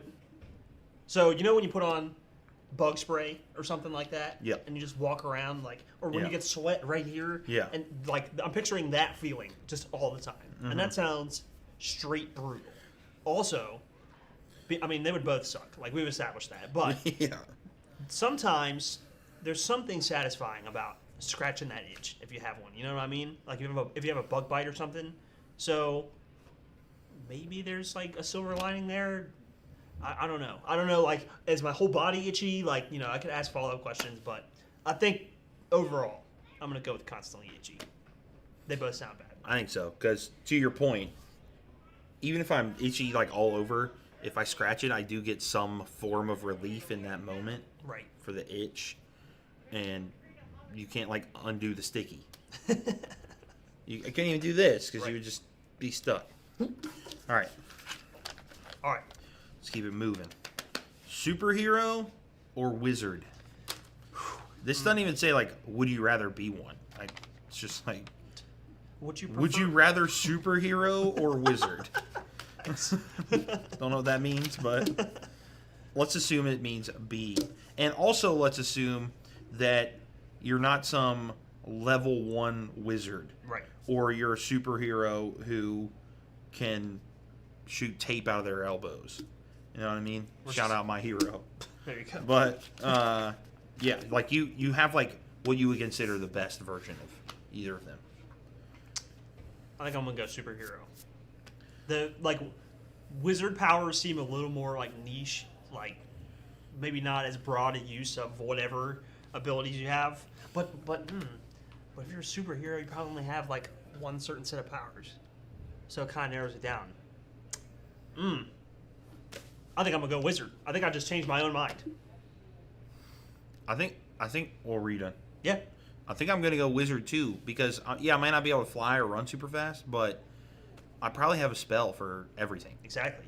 Like Exactly. I can levitate, I can become invisible, I can shoot fire out of my staff, I can heal myself, like I can do all that, and that's like 4 superheroes in one right there. Yeah. Yeah, it might be old, might be decrepit, you know, might be destined to some immortality. You know, wizards in Lord of the Rings, they're like 2,000 years old. Again, also like ridiculously old. Sauron's even older than him, so like, or Saruman. Yeah. Look at the But- bright side, though. You might be able to wear a robe all the time. I might finally be able to grow a beard. Well, I think mean- it's a qualification of being a wizard, is a beard. What Yeah. wizard do you know? I guess Harry Potter. He's the only one. He's also a kid. Harry. Maybe he has a beard later. We haven't seen it yet. Well, they did make him like super awkwardly old Oh, in yeah. the last Oh, one, yeah. even though it was literally just him. Yeah. Like they did not do a good job for the budget they had on that movie. Man, he did not age well. My goodness. Well, he kind of did though too. Like they basically just gave him a beer gut. And we're like, all right, you're 10 years older now, and maybe that's accurate because he settled down. But yeah. Anyway, I think yeah. Sorry, Right. superheroes. Yeah, I mean, Wizard though. Wizard's got it all. yeah. Like a master wizard can do just about anything. All right. Would you rather live without music or live without TV? TV. That's an easy one for me. Just because to say live without music, I think to me implies that I can't make it either. Mm. And I'm not running around making TV. I guess I could, but I'm not. I do make music though, so I think music would be there. And I honestly don't watch much TV. This didn't include video games though. If you said video games instead of TV, my answer might change. But it says TV. Good so- thing that's not the question. Exactly. I don't have to think about it because no one asked me. I would go TV as well. But when I moved into my apartment almost a year ago, I probably would have said TV. I watched a lot of TV for whatever reason, but now I have to pay for it. I don't watch that much TV, and I could definitely live without it. So, music, even though I don't consider myself a musical person, music means a lot to me. So, yeah, I would go. Especially when you crank the volume from 3 to 4. Oh, bro, then it gets hype. Then you're getting Then I'm lit like, in the car. Exactly. Fun. This story isn't gonna like translate very well gosh. because you kind of had to be there. But just imagine how on a dial, even if the dial's only to 10, what 3 and 4 means. How high does your dial go? So my radio in my old car had actual numbers, so you Yeah. could like measure it. Now mine just has like little notches. Right. But I think it went to. If you could number it, like just give it a number value. I think you that car went to 25. I'm pretty sure. And this new car with because this is where we were. Yeah. Your current one. Okay. You're telling a different story than what I Yeah. thought. This one probably goes This to... one happened like a week ago. Probably goes to like 15. I don't know. I'm guessing. And you probably keep it on like 2 or 3. Yeah. Yeah. Might If get it up had to numbers. 5 if I'm feeling crazy. Well, so we got in the car. There's a Subway right up the street, and we went there. We got in the car, and I swear, out of 15, the car was probably on like 3.5 when he turned it on. Because it is little like lines, isn't it? Yeah. So it's probably like on 3.5, and my dude's like, "Oh, this is blaring." Turns it down a single notch. And I was like, I didn't even know there was music on or anything. I was like, I was literally confused for a minute. I was like, what? And then I was like, you mean your music was blaring? He was like, yes. And I was like, you've got to be kidding. And he was like, no, I'm literally being serious. So that's how he says music's important to him, so long as he can't hear it. I've got to ease into it, okay? I've started turning it off completely when I get out of the car, Yeah. so when I get in... Well, that is annoying. It's not a sneak attack, you know? Yeah, some of those features, particularly the ones that like they don't. Some cars will turn your volume back down, but a lot of them they just leave it where you had it. Yeah. And yeah, you get up at like 6 a.m. to go do something, and you've just forgotten. Yeah. Then it totally murks you like a Death Eater in the ears. My car supposedly has the kind where it's supposed to be like adaptive sound type thing. Like if you Oh, I hate pull up that to a too. stoplight, it's supposed Yeah. to go down. Yeah. Yeah, mine is dumb. It does not do what it's supposed to when it's supposed to. Well, you I can don't- turn it off, Yeah. but you know it's still working. It's just at random times. Yeah. Like Okay. it still works most of the time, but every once in a while it's like psych Gotcha. and blast my eardrums out at 5. No, I turned at 5 out of 15. No, I turned that off like immediately. Yeah. I hate that. I'll manage my own volume. Thank you. You know what else is whack? This is pretty unrelated. That's fine. But I think we have time. my dad's car is one of the ones where when you stop at a stoplight, the engine turns off. That freaks me out. That is so weird. I'm like, the car just died. It's got one of them stranded bougie here. cars. It's got one of them bougie cars. Yeah. We had to, my car was in the shop or something. We had to switch cars, something like that. So I had to drive his car for the day. And every time it happened, I was like, bruh, I'm going to be stuck here. Stuck at the front of the line in a stoplight. And everybody's going to have to go around. Like, this is how my brain works. Anyway. All right. Did I read that one? Or did you read that one? No, I read this one. You got All right. it. You're right. The beach or a cabin in the woods? Would you rather the beach or a cabin in the woods? I'm going to go beach. They both sound wonderfully peaceful. Cabin in the woods, there's more potential for creatures and bugs. I don't play that. So, especially if it's like in the summer, bruh. I know there's going to be snakes there, and I don't mess with snakes. Creatures be creeching. They do. So the beach, Yes. the creech. Man, I don't know. It kind of depends on the day. I actually think I would choose the cabin in the woods though, because I imagine the best. Remember, we're just going. Rule is just going to be best of the best, and I know if you like consider the best beach, that'd be pretty amazing. So I would gladly go to either, obviously. But for me to like the best part of this will make sense in just a second. The best part of the offshoot Wolverine movies is that house he lives in the mountains. Dude, yes. That house, if that's the cabin I'm going to, It's a good call. and I've said the woods. So I guess I more mean mountains. So if this is woods, I'll go beach. But that house, I consider it woods because it's kind of mountainy. That house, like going somewhere like that, where there like might even be just like, it's just like you look over just a sheer cliff and it's like a massive ravine and it's just you, like that would be. It's a good call. But if it's literally the woods, like you go into the woods, then I'll go to the beach. Yeah. Cabin in the Woods is a terrible movie. Just quick aside. Yeah, yeah. Is that the one that's got like the barrier? Yeah. Yeah, Chris okay. Hemsworth?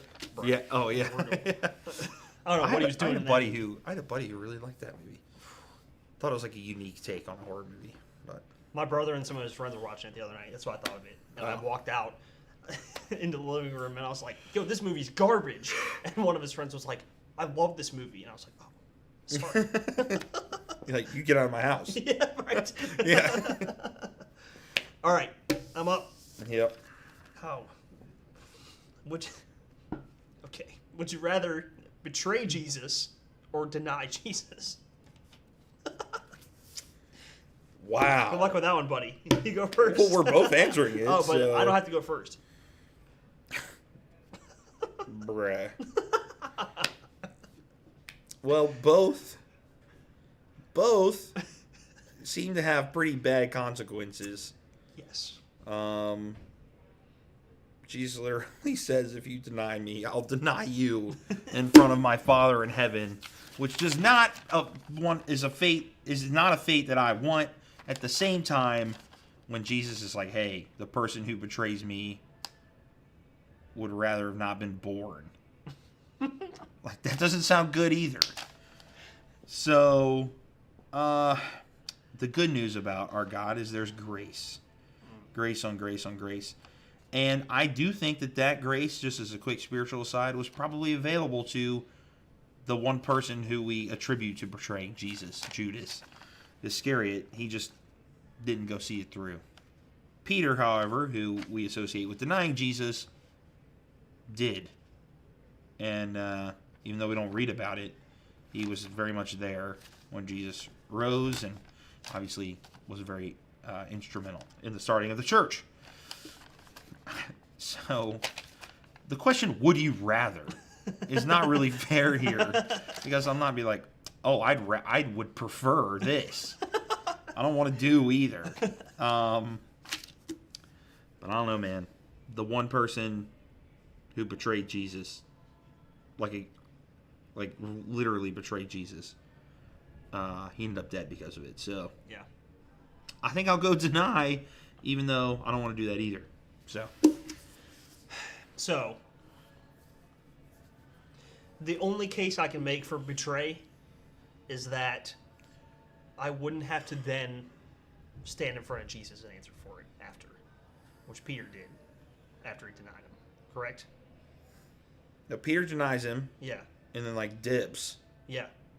and then Jesus is crucified, Right. and the next time they see each other, Jesus is alive, and they don't talk about It's it. like, yo, wow, that's crazy. For some reason in my mind, I'm picturing Jesus being like, yo, what's up? I told you. No, they might actually. No, that does not happen. They might talk about it, it's just not recorded in Scripture. Yeah. But no, you never. There's never a resolution to it. But that's the thing. That's also Jesus, man. It's like he said it would happen, then he acted like it didn't even happen. That's a good point. That being said, I'm gonna go with deny Jesus because I'm not trying to be the one guy who does. You don't want to be Judas. Yeah. Yeah. Again, man, wish Judas could have had a different story. Yep. Maybe we'd be talking about the same way. And then we could say, well, either way, I know there's grace for me. So, not that I should flippantly do either of these things, but, anyway. What a terrible question. All right. Would you rather be present for Jesus' birth or his resurrection? That's an interesting one. So,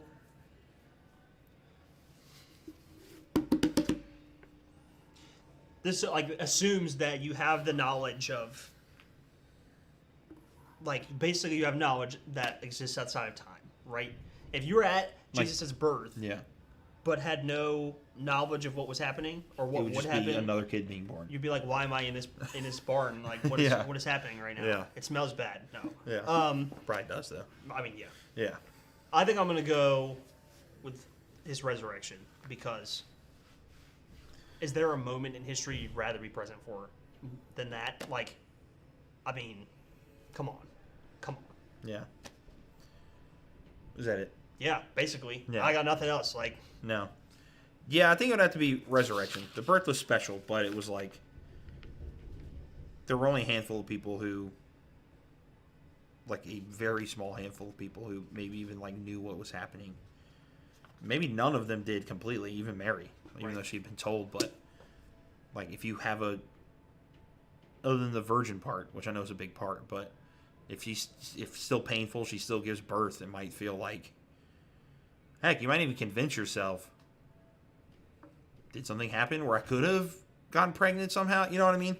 You know, a lot of things you could think. But Jesus was like certified famous when he died. So you would have known that he was going to die. Even if you didn't follow him or anything, you would have known he was going to die. And then to watch him be not dead after that would be crazy.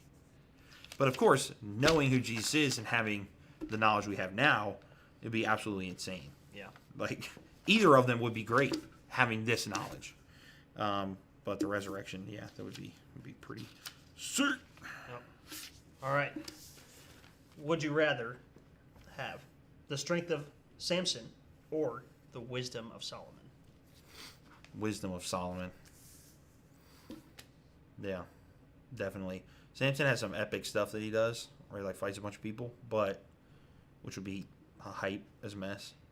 But wisdom is something it's like the wizard superhero thing, kind of, in a way. Strength is awesome in certain scenarios. Yeah. But wisdom applies everywhere. And you can use it, against somebody who's super strong, you can use wisdom to still win. I don't know why I pitted them against each other, but I'm just saying, these are pitting them against each other. So, yeah. I would go wisdom as well. I think it's kind of funny, though, what's the context? If I have a bunch of enemies to fight, then maybe I'll go strength of Samson. But I don't need the strength of Samson to go open the door at Subway and rip it off the hinges, So it seems a little impractical. Yeah, right. But the wisdom of Solomon applies to any scenario. So, and to your point, you can use it to outwit anybody who's stronger than you. So Yes. cool. Indeed. All right. Last question. All right. At least on this list. Right. What time is it? 10:12. When is it in? I think it's supposed to be an hour, isn't it? So 10:30? We started at 45. It's not going to go till 45. Just going to tell you that. We can find more questions. It's not going to go till But 45. not But we can that answer many. more than this one. Yeah. All right. Would you rather have dinner with Moses or dinner with Paul? The Apostle Paul. Wow. Obviously. Not Bro. Paul Myers. That's a good question. So, here's what I'm thinking. I'm thinking about, what's the one question I would ask each one of them, right? Moses, it's to me, is the epitome of... Now I'm rethinking my one question. I think this is Paul, man. I think I just talked myself out of it.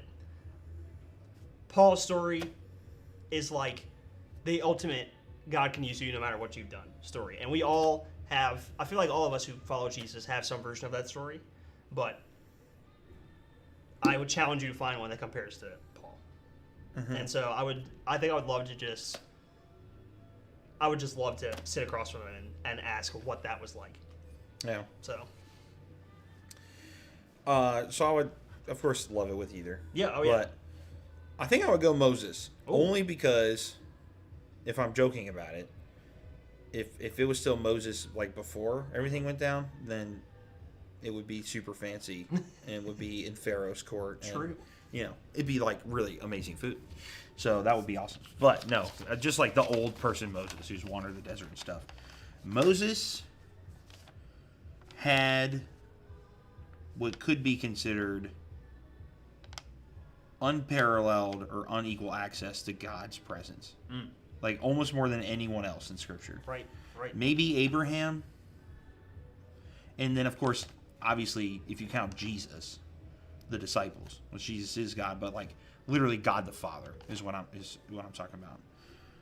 I don't think anybody got closer to God the Father than Moses did.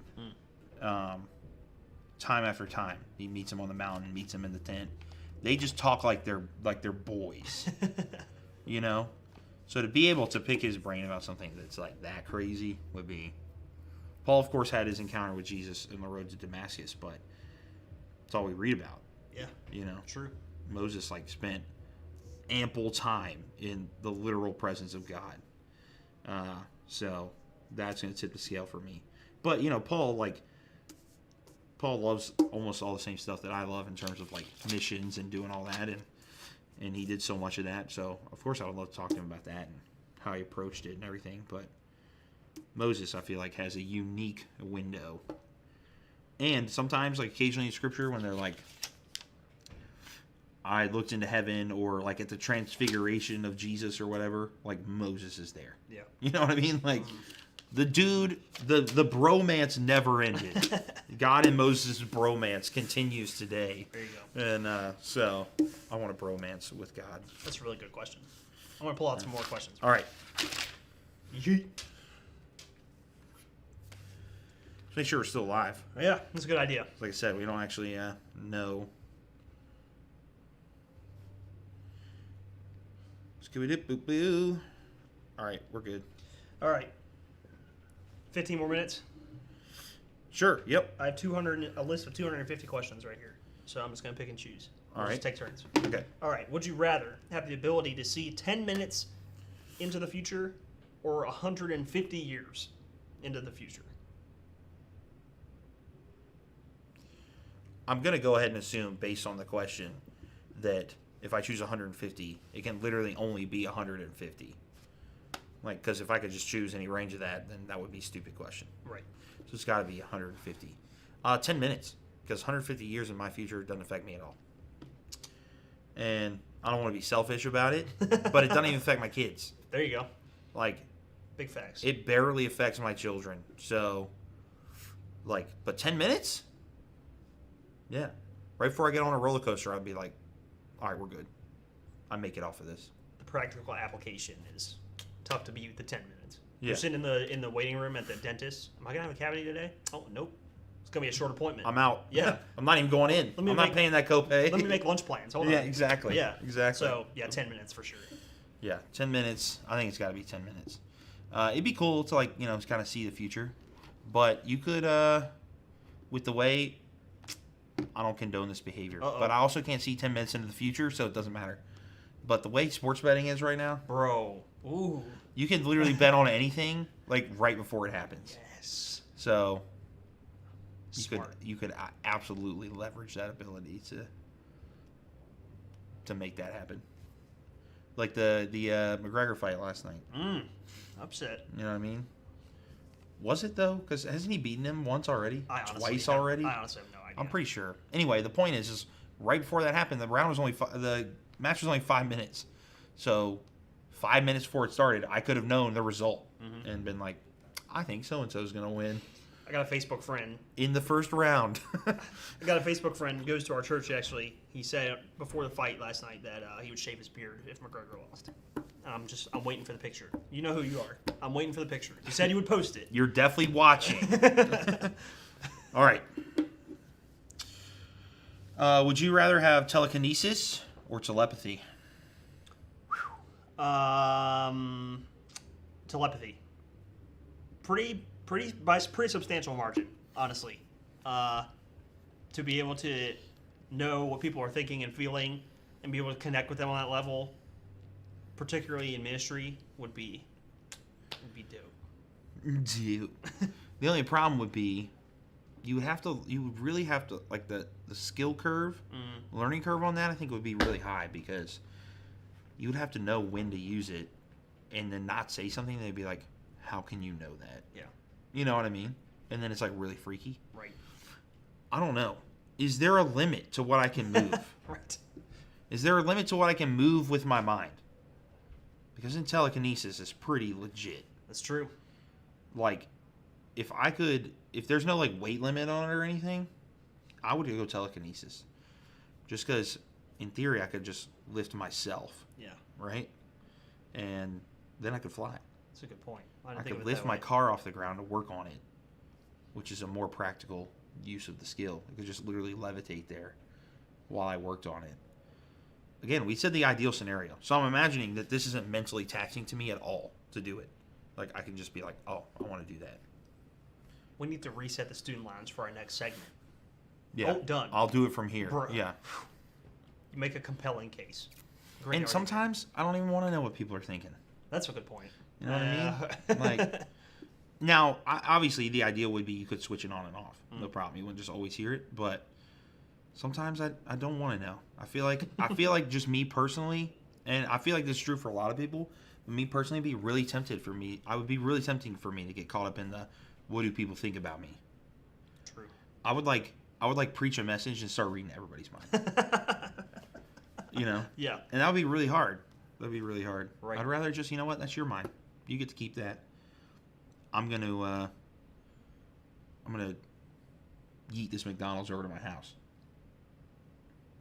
It's a range too. I wouldn't use it on McDonald's. McDonald's is pretty gross. It's like a But- 500 feet thing, or like what are we talking about? Exactly. So like, oh, there's an Xbox Series X at Best Buy right now.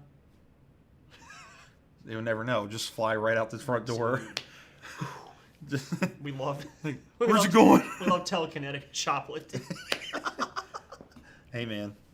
Don't need curbside pickup anymore. Look, these are all obviously not going to happen, so we can make jokes about it. But yeah.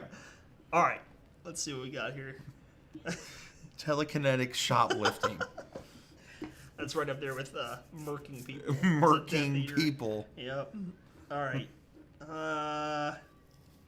I like this one. Would you rather be chronically underdressed or chronically overdressed? Chronically overdressed for the same reason as the whisper. Yeah. Like, you're never going to get a complaint for being too well dressed. Like, unless you have like a spouse or something that like really likes, kind of like feels more intimate or feels more like special when you're just, you don't have to put anything on or anything like that. But like anywhere in public, nobody's going to be like, why are you dressed up so much? I mean, I guess there could be, like, for example, if at like a student event, does it mean overdressed like nice? I guess. Yeah, I would guess. Yeah, yeah, I think so. Like fancy or like kind of bummish. Yeah, definitely fancy because you can go to a lot of life's important events that way. And if you show up to your wedding in sweatpants, you know, you're probably going to hear about it. Even though I low-key would have loved to just like roll up in shorts. I don't know why that's not more of a thing. It feels like a 2021 thing that it should be like, we don't need all the glitz and glam. Let's just... But for some reason, that like old style tradition still endures among a lot of generations. Anyway, overdressed. I would go overdressed as well. You know, if you can rock it, you know, most people are going to say, man, that dude looks fly. And then you just move on with your day. There might be somebody there who's like, oh, why are you so overdressed? But that's okay. I'm not worried about them. Block out the haters. Yeah, exactly. The alternative is Telekinesis a vending machine into them. If you're the one person who walks into a wedding or, you know, some formal event underdressed, it feels like everybody's like, yeah. So, yeah, I'll take the alternative. Man. Yeah, you do not need telepathy to know Right. what everyone is thinking. It'll be in written that all over their moment. face. Yeah, exactly. My brother, who is much more fashion forward than I am, apparently he's told me before that suits with shorts are in style. Nope. So there you go. LeBron There's James your- did that like there's your 6 middle years ground. ago. You can come in. What are you doing? Okay, bye. All right, see ya. I literally addressed you. You don't have to shut the door quietly. That was much more awkward than it would have been. Yeah. Didn't like LeBron do that years ago? Oh yeah. What up? Hey, what's up? We're live. Oh, I thought they all weren't live. Nope, we're live. We're live. Yeah, that's why I said you can come in. Oh, right. Yeah, we're doing Would You Rather. So Yeah. you made it through your list. We're doing a little more. Yep. Ooh. Okay. Go ahead. Take your pick. All right, I asked the last one. Wait, give me one. Okay. Okay. This one could be pretty hard. Uh-oh. Would you rather be in jail for 5 years or be in a coma for 10? Jail, for sure. Depends on the jail. For sure. Well, yeah. Okay. Because, I mean, you're not, like, I mean, yeah. Like, you're still an parent. Yeah, You but can in make some prison. pals. But, you know, you can make some buddies. Have some friends. It's 5 years or 10 or Yeah. a decade. 10 years is a lot of years. I think I would go with the That's a lot of coma. If I'm gonna be missing everything anyway, I would rather not know about it. An introvert. I would rather- An extrovert. Yeah. I would rather miss everything and literally not be in a state of consciousness to know that I'm missing it than wake up every day Is a knowing I'm coma? missing I things. don't really know. Is a coma kind of like? I know what a coma is, but to the person in a coma, is it kind of like sleep? Like, I would guess. would the 10 years pass immediately? Right. Yeah, I think so. Yeah, that makes sense to Because me. if that's the case, then I'm taking the coma. Yeah. Well, my dad, he was in a coma, and he said that he had like crazy dreams that he feels like were people like coming in and like talking to him, and he just. But it was more or less, it was just like a steady sleep. Yeah. So the 10 years would go by really, really Coma fast. all day. Yeah, I think I would do that. I do understand your jail thing because, like, you don't technically miss any of your life, but there's so much, like, riding on jail being something that's not just, like, awful, you know? Yeah, I guess, but I also feel like it could be like a little bit fun. I don't know. Jail? Yeah. Oh, snap. I'm in Look, the man, jail. you're dating her. I don't know. You got to deal with that later. All right. So I read that one. Okay. All right, let's see. Yo, playing Would You Rather. Get in here. Tanner. All right, now I got to pick one special for Jail Tanner. for 5 years or a coma for 10. Man, I don't know if the camera can see me at this angle. It can. Oh, It Pretty can. sure. we can. You lose a lot of muscle mass in a coma, so that would suck. See, I said jail too. He They both said immediately coma. went I- with biceps. But I'd probably go coma because I'm honestly like since I was a kid like being in jail is like a giant phobia of mine. Not even just like man it would suck to be in jail like legit scares the heck out. There we are. So Oh, yeah. Beyond Oh, look at scared that, yeah. straight. All right, I think we got time for one more. We go around the table with this All right, one. yep. Okay. Would you rather have everyone you know be able to read your thoughts, Nope. or I don't even know what the next thing is. or for everyone you know to have access to your internet history? Oh, that easy that all one, day. all day. Yeah. Yeah. I would do that. Yeah. You know, maybe not everyone I know right now, but When I was 15, Yeah. it would have been a yeah, challenge. very different. When I was yeah. 15, this would have been difficult. Now, no question. Yeah. No now question. I would like if somebody openly asked me what my internet history was, I would tell them so that I could, Yeah, yeah. you know, like we have that in place at our church to hold each other accountable anyway. So Yeah. Yeah. I think I would go. I think both of these are There's irrelevant. I was gonna say, there's a right answer for you I right know. now. I think Yeah. both of these are irrelevant because There's a wrong one. Addy would be the first one to say that my thoughts are usually written all over this face, so there's no reading Everybody to be can done. already. Yeah. With that being said, yeah, y'all can look at my internet history. It's fine. See, Whatever. I feel like I'm not like that because I Google some weird stuff just because I'm curious. And so I feel like if somebody looked at this, they would be like, why? But Like, everyone why? thinks do But you- read your thoughts? No Well, I mean, I way. would kind of like that because I'm not great at communicate. There it goes, communication. And so I feel like if people can read my thoughts, they can probably be able to understand it better than I can say it. So Well, it's all day internet history for me. Yep. Not even close. That took 1 minute, so Yeah. I'm gonna ask Yeah, another. you got one. another Okay. All right. Would you? Oh, it's good. All right. Would you rather labor under a hot sun or extreme cold? Not a question either. Cold. mm-hmm. Because when you labor, your body's gonna warm up. Like it's when you play sports in the cold. Like it's cold when you start, but once you're going, you like your adrenaline and your blood's pumping. It's not so bad. And I know then it kind of hurts afterwards because it gets cold again and things get real stiff real fast. But laboring in the hot sun, dude, Yeah. there's no relief. At least when I'm like done laboring, the cold's gonna cool me off. When I'm laboring in the hot sun, I just keep sweating, even though I'm not doing anything. Give me the hot sun, bruh. Of course. Being cold is miserable. Doing anything in what you would label extreme I will cold. say I was when you gonna get say, those like miserable. those What's ice extreme lungs. cold? Yeah. though, dude? Yeah. Like, are we talking? Did like, it say extreme cold? It does say extreme cold right there. I mean, what's extreme cold? Is that like Well, negative 20? I was gonna say a hot Because- sun. If it's just Dude. if it's extreme heat or extreme cold, it's cold. But if it's just a hot day or the extreme cold, then yeah, maybe the hot day. But Yeah, if it's like They don't feel Antarctica, balanced I'm gonna to me. freeze. they don't feel balanced Yeah. if that's how it's written. I would much rather be cold. Yep, Oh. me too. Gosh. You can put more clothes on, but once you get hot and you're at the base layer, like you'll be in your birthday A la suit. carte. Yeah, but if you're trying to labor and you're like all wrapped up in all the clothes, you're like, Then you don't have to work as Right. hard. you're doing hard labor. It said it in the thing. Yeah, but if you can't bend over, I don't know. Wow, so Abby's just looking for excuses. That's her answer. That's How my can I get answer. out of working hard? Work All right, do Smarter, one not harder. really fast. All right, one really fast. Good answer. Tanner. Oh man. Let's read any of them. I should have flopped. You should have. Would you rather vomit on your hero or have your hero vomit on you? Vomit on me. Yep. 1 Same. million%. Yep. Your hero? Yeah.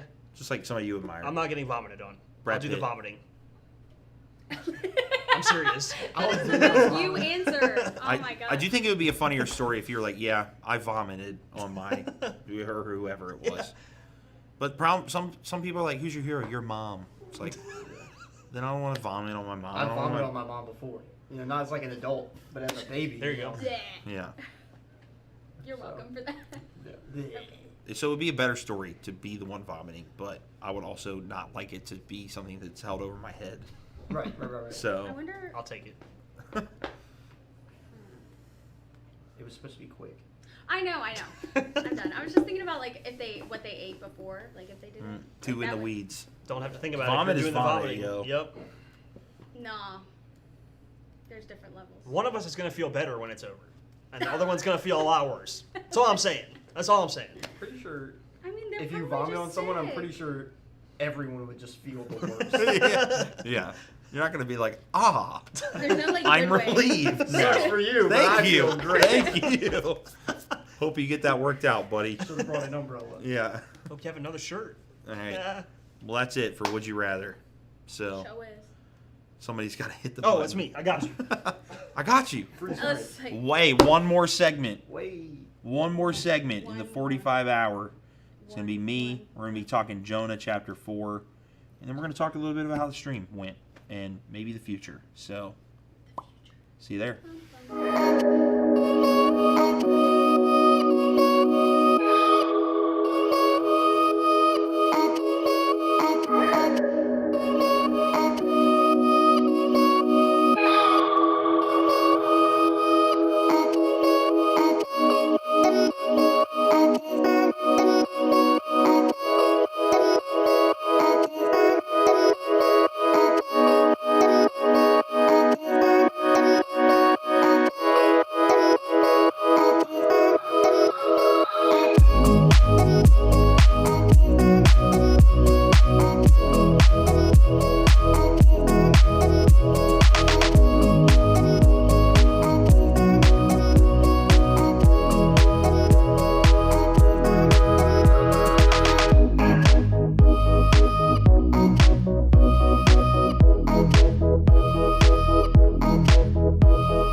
Well, we did it.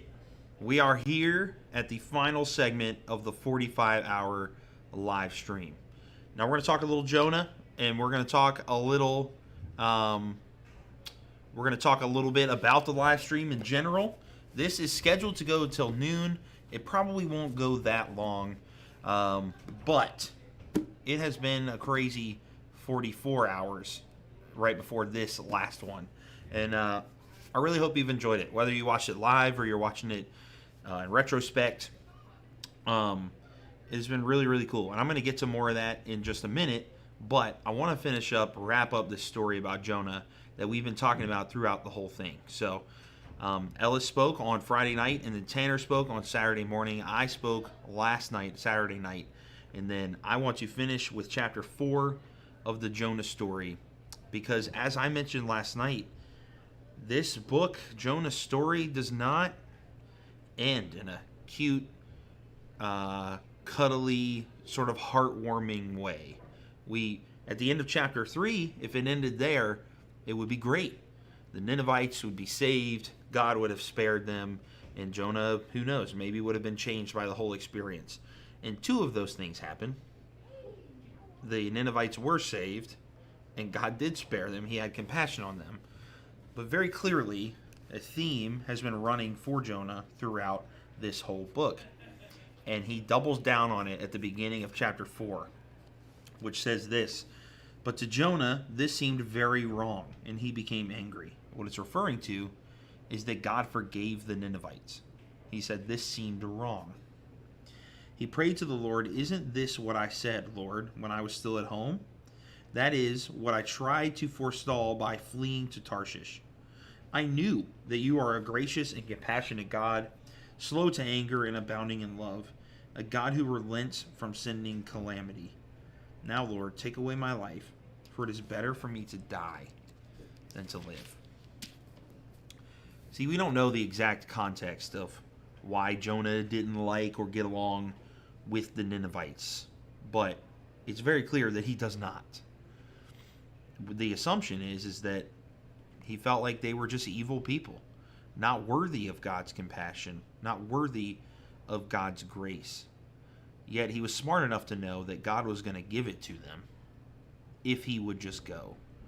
But because of his own bitterness, because of his own anger, because of his own discrimination, he didn't want them to have it.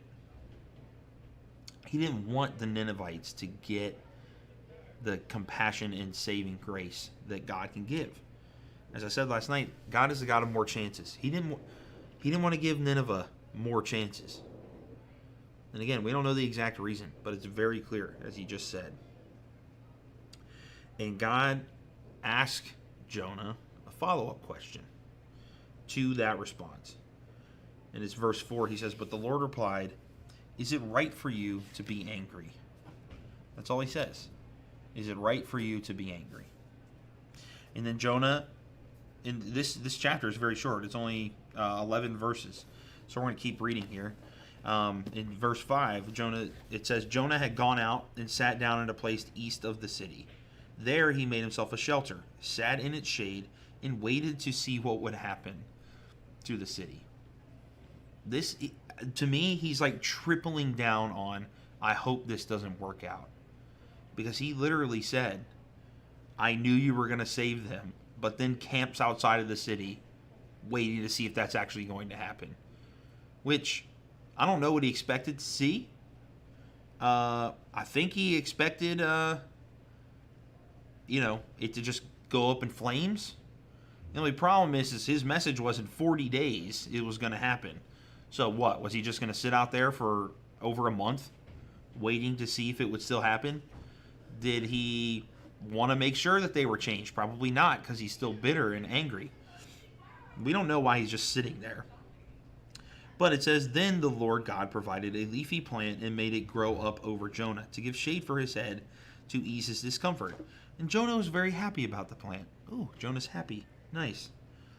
"But at dawn the next day, God provided a worm, which chewed the plant so that it withered. When the sun rose, God provided a scorching east wind, and the sun blazed on Jonah's head so that he grew faint, so hot that he grew faint Kind of how I feel. It's not hot. I've just, slept 6 hours for the past 72 hours, basically. So, yeah, I can relate to feeling a little faint. I don't think I can relate to this part, though, where it says, he wanted to die and said, it would be better for me to die than to live. This is the second time he said this. A little dramatic, man. Come on. But verse 9, he says, but God said to Jonah, is it right for you to be angry about the plant? Now, I'm going to stop here for a second because that should sound similar to a question God has already asked Jonah in this chapter. Is it right for you to be angry? See, God provided this plant and then took it away as an object lesson for Jonah, which we'll get to. He explains why he did it here in a moment. But I think this points to something, a characteristic about God that we don't often appreciate, or it's hard to see in the moment.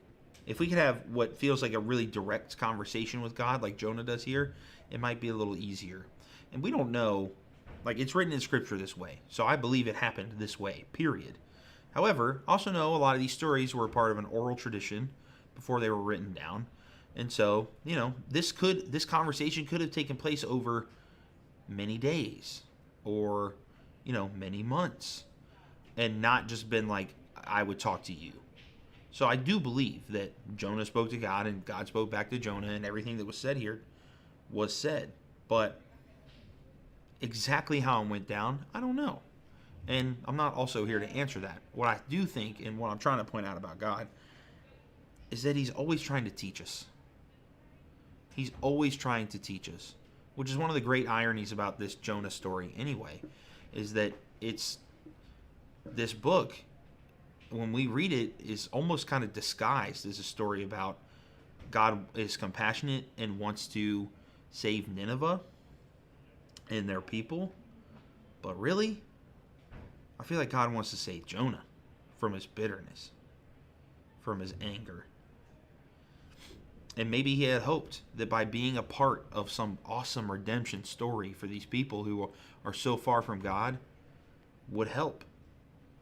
If Jonah could just see how I can transform a people group and take them from people who despise me or who don't know me or who worship other gods and turn them back to me, maybe he'll be inspired for it'll help him let go of his anger, his bitterness, the stuff that he has going on in him. Because ultimately, we're all the same when it comes to sin. We all have different sins, but they're all sin. And so, Jonah's not any better than the Ninevites. He's just not a Ninevite. So that's why he doesn't like them. But God's trying to teach Jonah something. And ultimately, I think he's been trying to do that the whole book.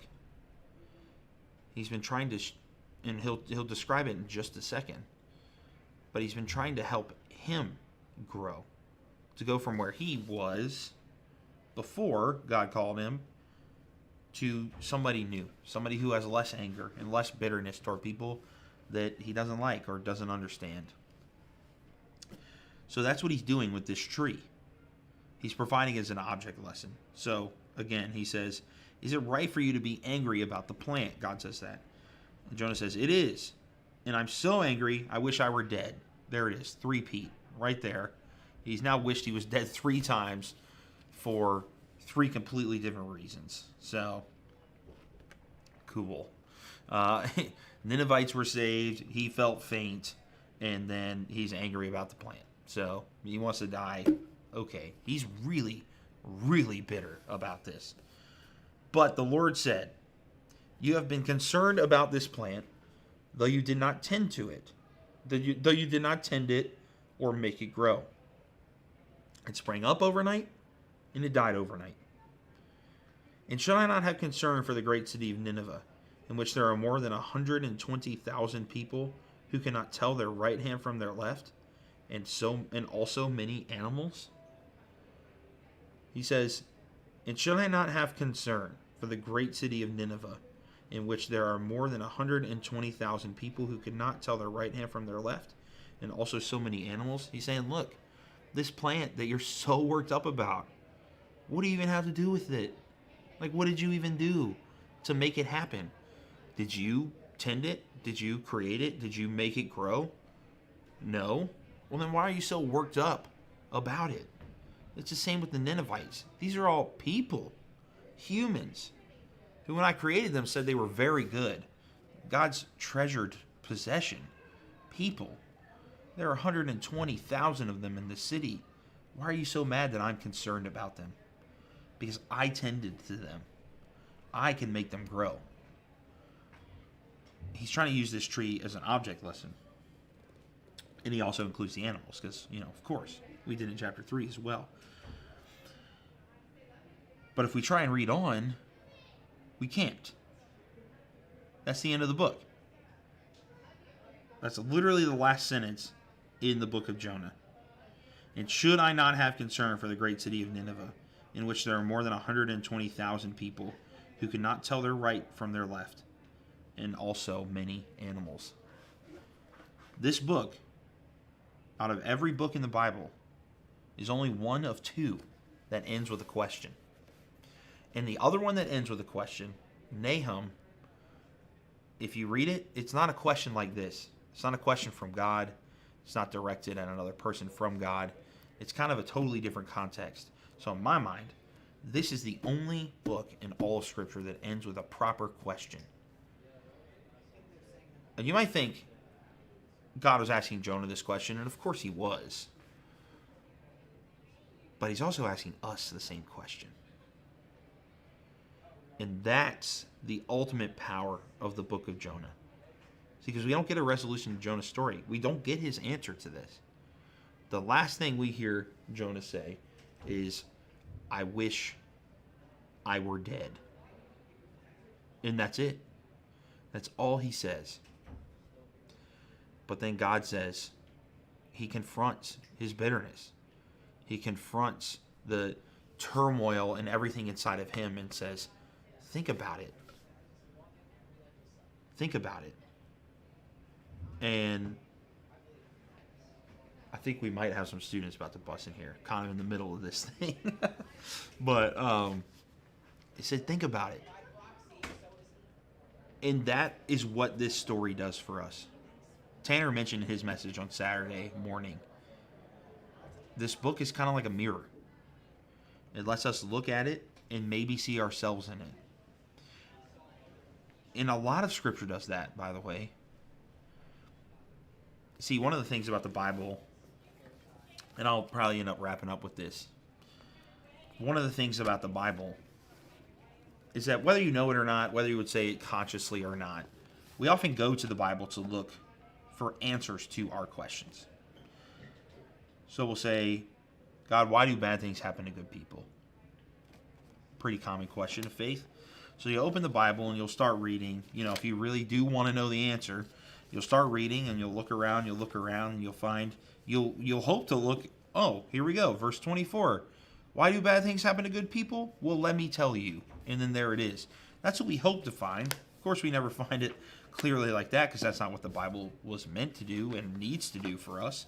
But we hope to find the answers to our questions. It's not even necessarily huge philosophical, theological ones like that, but any sort of question. How can I be a more patient person? How can I love my neighbor better? Things like that, which are great questions, and you absolutely should consult the Bible for answers to that, but that's not all the Bible does. And that's what sets this book apart from any other book.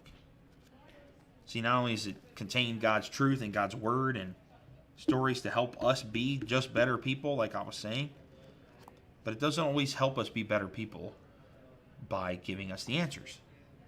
Sometimes it just gives us the question, and it wants us to answer. And in our pursuit of the answer to the question that we won't find in the Bible,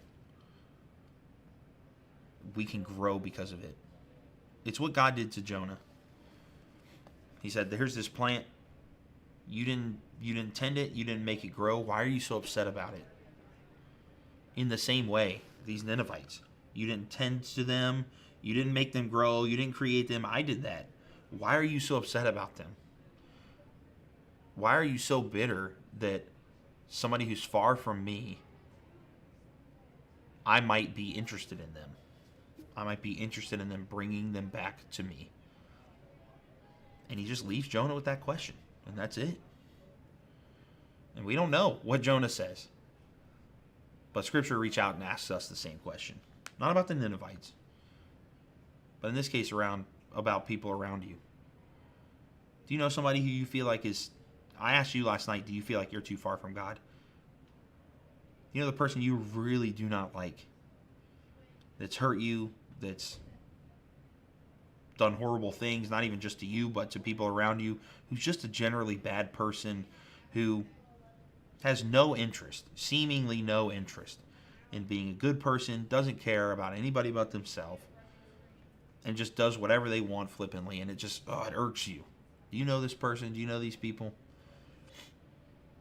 I'm sure you do. We all have people like that in our lives. We might be that person for somebody else, if we're just being honest. The Bible can answer the question, how do I love that person more? It can. But Jonah's not interested in giving you that answer. What Jonah wants to ask you, what the book of Jonah wants to ask you is, well, why does it upset you so much that I might care about them too? Why does it upset you so much that I might care about them too? And then you have to find the answer. In my opinion, that's where real growth comes from. And that's ultimately what we can use a book like Jonah to do. I mean, it taught us a lot already. It taught us that you cannot run God's love. Jonah tried to do it, but he kept calling him, and eventually Jonah preached God's love to the Ninevites. It taught us that God's will for our lives is always worth following, even when we don't like it. Again, something Jonah eventually did do. And then, of course, we learned that God is the God of more chances. He gave the Ninevites more chances. He gave Jonah himself more chances. But the last bit doesn't give us an answer. Just asks us a question. It just asks us a question, and it's up to us to find the answer. So this talk will feel like it doesn't have much of a compelling end, because I'm not going to give you the answer either. The only thing I'll tell you is that this book right here, the Bible, is going to ask you questions. It's going to give you answers, but sometimes it's only going to ask you questions. And it's going to expect you to go find the answers to those questions by reading more of the Bible somewhere else, or asking somebody else who's thought about this a lot, or praying to God about it, or hopping in a small group and pondering this question. It wants you to go discover the answer, because in the pursuit of the answer along the way, you're going to grow because of it. And you're going to find a truth about God that you maybe didn't know before. And that's ultimately the goal. God wanted to grow Jonah through this process. Of course, he wanted to forgive the Ninevites, and he did. But he also wanted to get rid of the anger and bitterness in Jonah's heart. And we don't know if he did. We don't know if Jonah ever relented or let go of it. But the process of figuring out the answer is what was going to help Jonah do that, if we knew the conclusion. It's the same thing for us. We got stuff locked up in here, in our hearts, whether it's contentment for somebody else, as we were just saying, or any number of things. And God wants to take us on a journey, a process, that as we follow it, as we go through it, we might find the answer and we'll grow because of it. So that's the story of Jonah. And I know it's not like you remember reading when you were 5, 6, 7 years old, or, if you're an adult watching. I don't know, maybe you've read it intentionally. It's very short. You can literally read it in 15 minutes, the whole thing, maybe even less. And it's worth the read to go back to this question. And I hope that you will, and I hope that you'll do that with more of the Bible, because all the questions like these, for all situations in our life, are all throughout this thing. And if we'll read it, then actually wrestle to find the answers to the questions it asks us, we're going to become better people because of it. We're going to become people after God's own heart. So I hope that you'll do that, and I hope that you'll learn from it. Again, I'm sorry that the ending to this message is not very satisfying, but that's the point.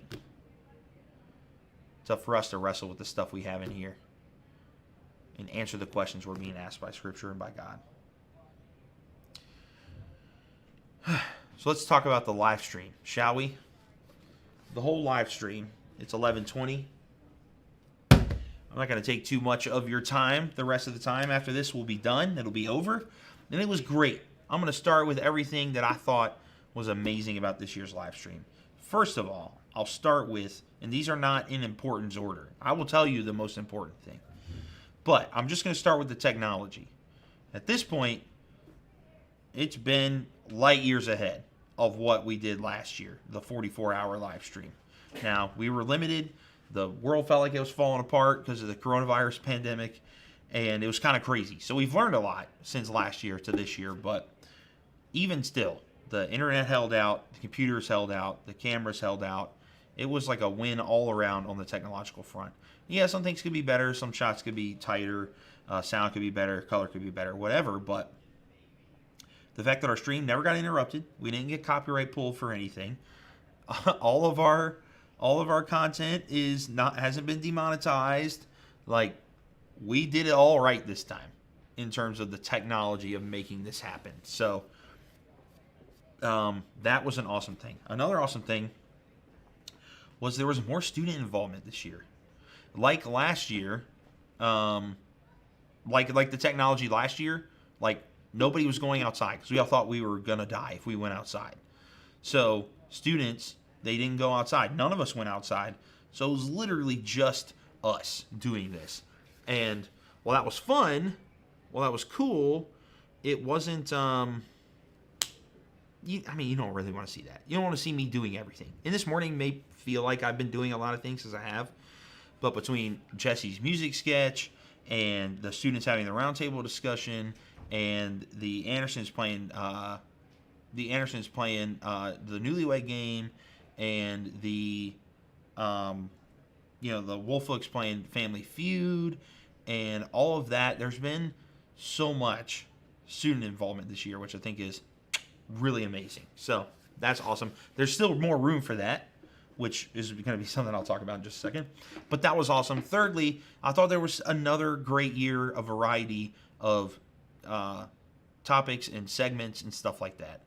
We really try hard to like cover a lot of the sphere of what y'all might find interesting. So we do all sorts of things: workouts, makeup, video games, game shows, just conversations, more serious stuff, music, all sorts of different style things to cover all of our bases. Did we get everything? No. Can we do better? Yes. But we did it, and I think we did it well. So, lastly, though, the most important thing was just the dedication of the people who pulled it off. That includes both students and adult leaders. What you don't know is people literally slept in this room overnight to make this happen, both Friday, Saturday, and Sunday.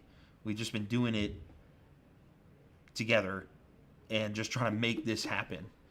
And without the sacrifice of the people who pulled it off, it doesn't happen. So thank you guys publicly for your sacrifice to pull off the 45-hour live stream. It really, really was a success. The future of the weekend live stream is still to be determined. We have realized already in real time that amidst the pandemic, it's a lot easier to pull off a live stream that people are interested in viewing. This year, it's kind of the first summer we've gotten back. It was nice this whole weekend. So, viewership wasn't great. And that's not to blame anybody. We do this not for views, just so there can be great content online. And of course, we can glorify God in it and help you get closer to God.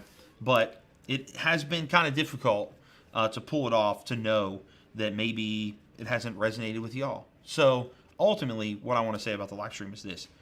It's really going to be up to you if the live stream happens again. I'm willing to pull it off again. I'm willing to do it. I have fun with it. But I ask so much of the people who make it happen in order to do it. And it's really hard for me to get their time away from their families, away from their friends, away from the activities they could be doing on a nice weekend in order to do it. So students, you guys, here it is. If something like the 45 or 46 or or maybe a shorter version like the 12 or something like that. If any sort of decently long live stream event happens again, it's really going to be up to you to let me know and then to own it. So I don't want to end the live stream on a note like that, but I just wanted to say that publicly, and we'll of course talk about it in the days to come. But yeah, that is probably going to wrap it up, though. It really has been a great time, and we had a lot of fun talking through Jonah. We had a lot of fun doing all the great things that we were able to do. It has been really, really, really sweet, really special to be a part of this with you. I really hope you enjoyed it. Please, on any of the videos, which you can watch at any time now on YouTube, leave in the comments what you liked, what you didn't. Let's talk about it. Let's get some feedback. And, you know, it's only going to help us be better and do stuff that you'll enjoy more and maybe want to be a part of more. So, yeah, I wish I had, like, the whole crew or something here so we could all be like, bye, you know, like some sort of SNL type wave thing, you know, bye. Ellis is in the room behind the camera. But from everybody, thank you for watching. Thank you for being a part of this. We're so appreciative that we get to do this. We hope that you find enjoyment in it. And we'll see you soon. Bye.